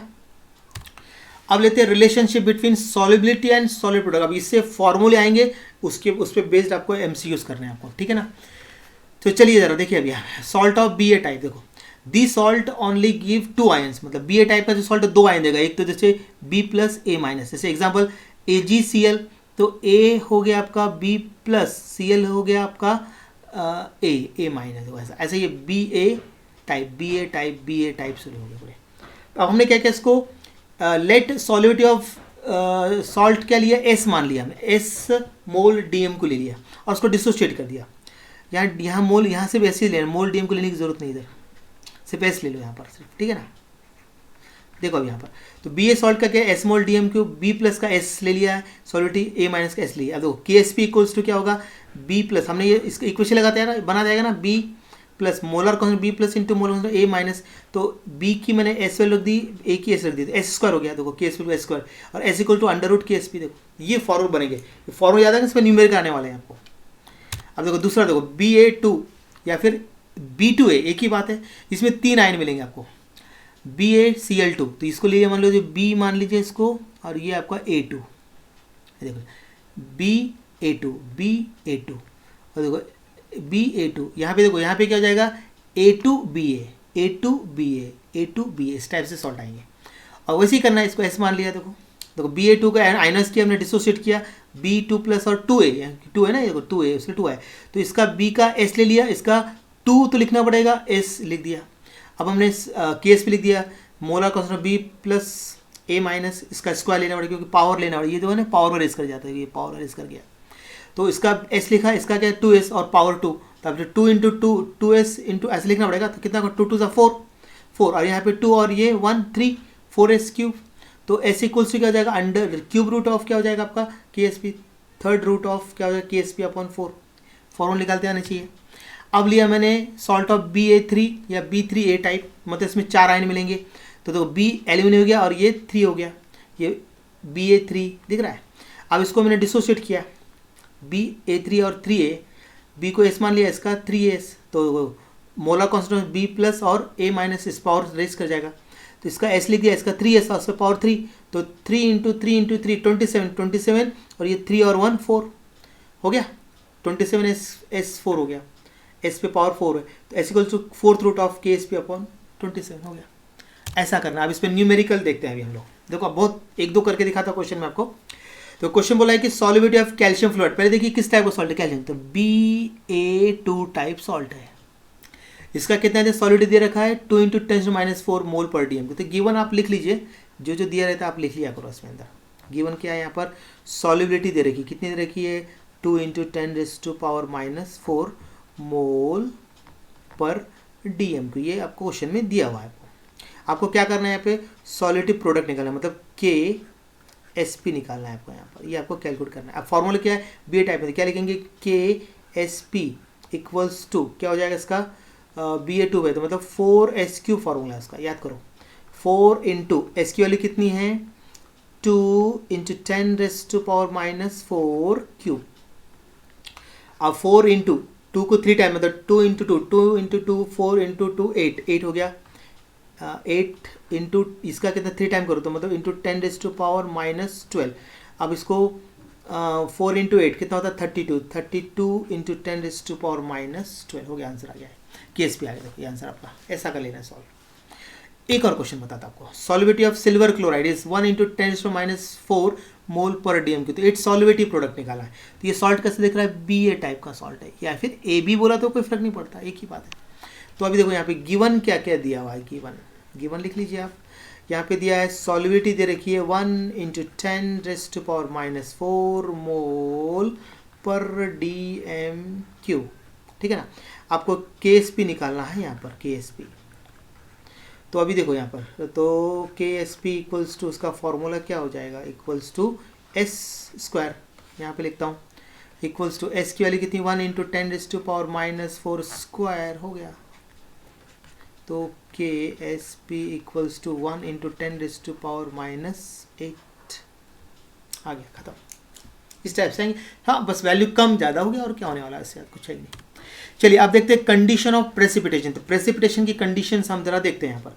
तो पहले यहाँ पे 2 टर्म ले रहा हूँ, आयोनिक प्रोडक्ट, इसका मीनिंग क्या होता है, it is the product of molar concentration of ions of salt बोल रहा है इन द सॉल्यूशन। तो सॉल्यूशन कैसे हो सकता है आपका, सॉल्यूशन में भी सैचुरेटेड हो सकता है, अनसैचुरेटेड या फिर सुपर सैचुरेटेड हो सकता है यहाँ पर। और सॉलिड प्रोडक्ट हमें अभी पढ़ा है, it is the product of molar concentration of ions of salt in the saturated solution, ये सब सैचुरेट होता है। अब ये कंडीशन ये याद रखना आपको इन अ सॉल्यूशन। अब जरा ध्यान से देखिए, अगर आपका ionic product equals to KSP होगा तो सॉल्यूशन कैसा हो जाएगा आपका, सैचुरेटेड हो जाएगा, और इसमें क्या करेगा इक्विलिब्रियम एग्जिस्ट करेगा, ठीक है। ये पॉइंट जो मैंने किया हाईलाइट, ये याद रखिए। फिर ionic product greater than KSP तो सॉल्यूशन हो जाएगा आपका सुपर सैचुरेटेड, और precipitation of the compound will occur, ये याद रखना, इसका प्रेसिपिटेशन होगा। यहाँ पे सॉलिडिटी कैसा होगा, इक्विलिब्रियम में यहाँ पर। और अगर ionic product less than KSP तो सॉल्यूशन अनसैचुरेटेड है और प्रेसिपिटेशन विल नॉट ऑकर। ये पॉइंट आपको याद रखना है आसान से। ये तो समझने के लिए मैंने 2 डेफिनेशन बनाई है, एक्चुअली ये कंडीशन आपके काम की है, बस खत्म, ये कंडीशंस, ठीक है। चलिए आगे बढ़ते हैं। अभी कॉमन आयन इफेक्ट इस चैप्टर का लास्ट पार्ट है अभी ये, ठीक। कॉमन आयन तो देखो, it is the phenomenon in which degree of dissociation of weak electrolyte is suppressed when strong electrolyte containing common ion is added to it. देखो जैसे मान लिया हमने एग्जांपल लिया है, acetic acid is a weak acid, इसका क्या होता है, पोरली आयनाइज होगा। देखो क्यों होगा, ड्यू टू कॉमन आयन। तो इसको एसिटेट को आयनाइज किया तो एसिटेट आयन, और क्या बनेगा आपका यहाँ पर हाइड्रोजन आयन। इस पर लगा दिया हमने लॉ ऑफ मास एक्शन, तो प्रोडक्ट ऊपर लिखा active mass of acetate ion into active mass of hydrogen ion upon active mass of acetic acid, acid उसके के लिख दिया, ठीक है ना। अब देखिए जरा इधर, तो अभी यहाँ पर देखो सोडियम एसिड उसके अंदर मैंने वीक एसिड, एसिड एसिड में क्या डाल दिया मैंने, strong electrolyte containing common ion. देखो यहाँ पे सोडियम एसिटेट लिया मैंने, यहाँ पर क्या लिया है, सोडियम एसिटेट लिया हुआ है, इसको मैंने सोल्यूशन में ऐड कर दिया। और ये कैसा है, sodium acid strong electrolyte containing common ion. देख लीजिए कॉमन आयन क्या है इसके अंदर, देख लीजिए क्या दिख रहा है इसके अंदर, कॉमन आयन आप लोगों को एसिटेट आयन कॉमन आयन इसके अंदर, ठीक है ना। तो कॉमन का रिएक्शन रिवर्स हो जाएगी। देखो thus the concentration of common ion is increase due to addition of sodium acetate according to Le Chatelier principle. The equilibrium first जो था, देखो यहाँ का जो था ना अपना फर्स्ट इक्विलिब्रियम देखा, ये इसको देखो फर्स्ट इक्विलिब्रियम जो है ये आपका क्या हो जाएगा, शिफ्ट हो जाएगा लेफ्ट हैंड साइड। देखो कॉमन आयन का देखो, तो ली चैटलिंग क्या होता था कि अगर आपका कॉन्सेंट्रेशन प्रोडक्ट साइड होगा तो रिएक्शन आपके लेफ्ट हैंड साइड, और अगर आपका प्रोडक्ट रिएक्शन साइड होगा तो राइट साइड, ऐसा होता है। ये ली चैटलेट प्रिंसिपल है। तो according to Le Chatelier principle the equilibrium in equation 1 shift towards left to decrease the concentration common ion and to keep the value of K कैसे रहेगा, कांस्टेंट रहेगी। इसकी वैल्यू कैसे रहेगी यहाँ पर, कांस्टेंट रहेगा। देखो और एज अ रिजल्ट आयनाइजेशन जो होगा, मतलब आयनाइजेशन या डिसोसिएशन कुछ भी बोलिए, वो ऐसे क्या होता है, डिक्रीज हो जाएगा। बात समझे, ऐसा आपको करना है, ठीक है। तो चलिए अब हम देखते हैं, ये आपका बिल्कुल क्लियर हो गया है। अभी मुझे नहीं लगता कुछ इसमें आप लोगों को प्रॉब्लम आएगी।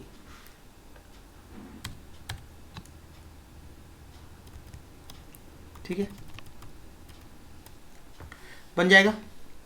तो ये हो गया आपका कंप्लीट चैप्टर। यहाँ पर तो नोट्स बना के दिए हैं, उसके लिए आपको इसका प्रॉब्लम बिल्कुल भी नहीं आएगा। नोट्स का जो शिकायत थी सब लोग की, वो अभी यहाँ सॉल्व होगा 1 शूट में, सभी को बनाऊंगा। अभी ये मेरा 6 चैप्टर, अभी और 10 चैप्टर बनाने हैं। पोर्शन पहले में, पोर्शन जो मेरा जो बचा है चैप्टर है वो पहले मैं कवर करने वाला हूँ। वो चैप्टर पहले ले लूँगा तो आपका काम होता जाएगा।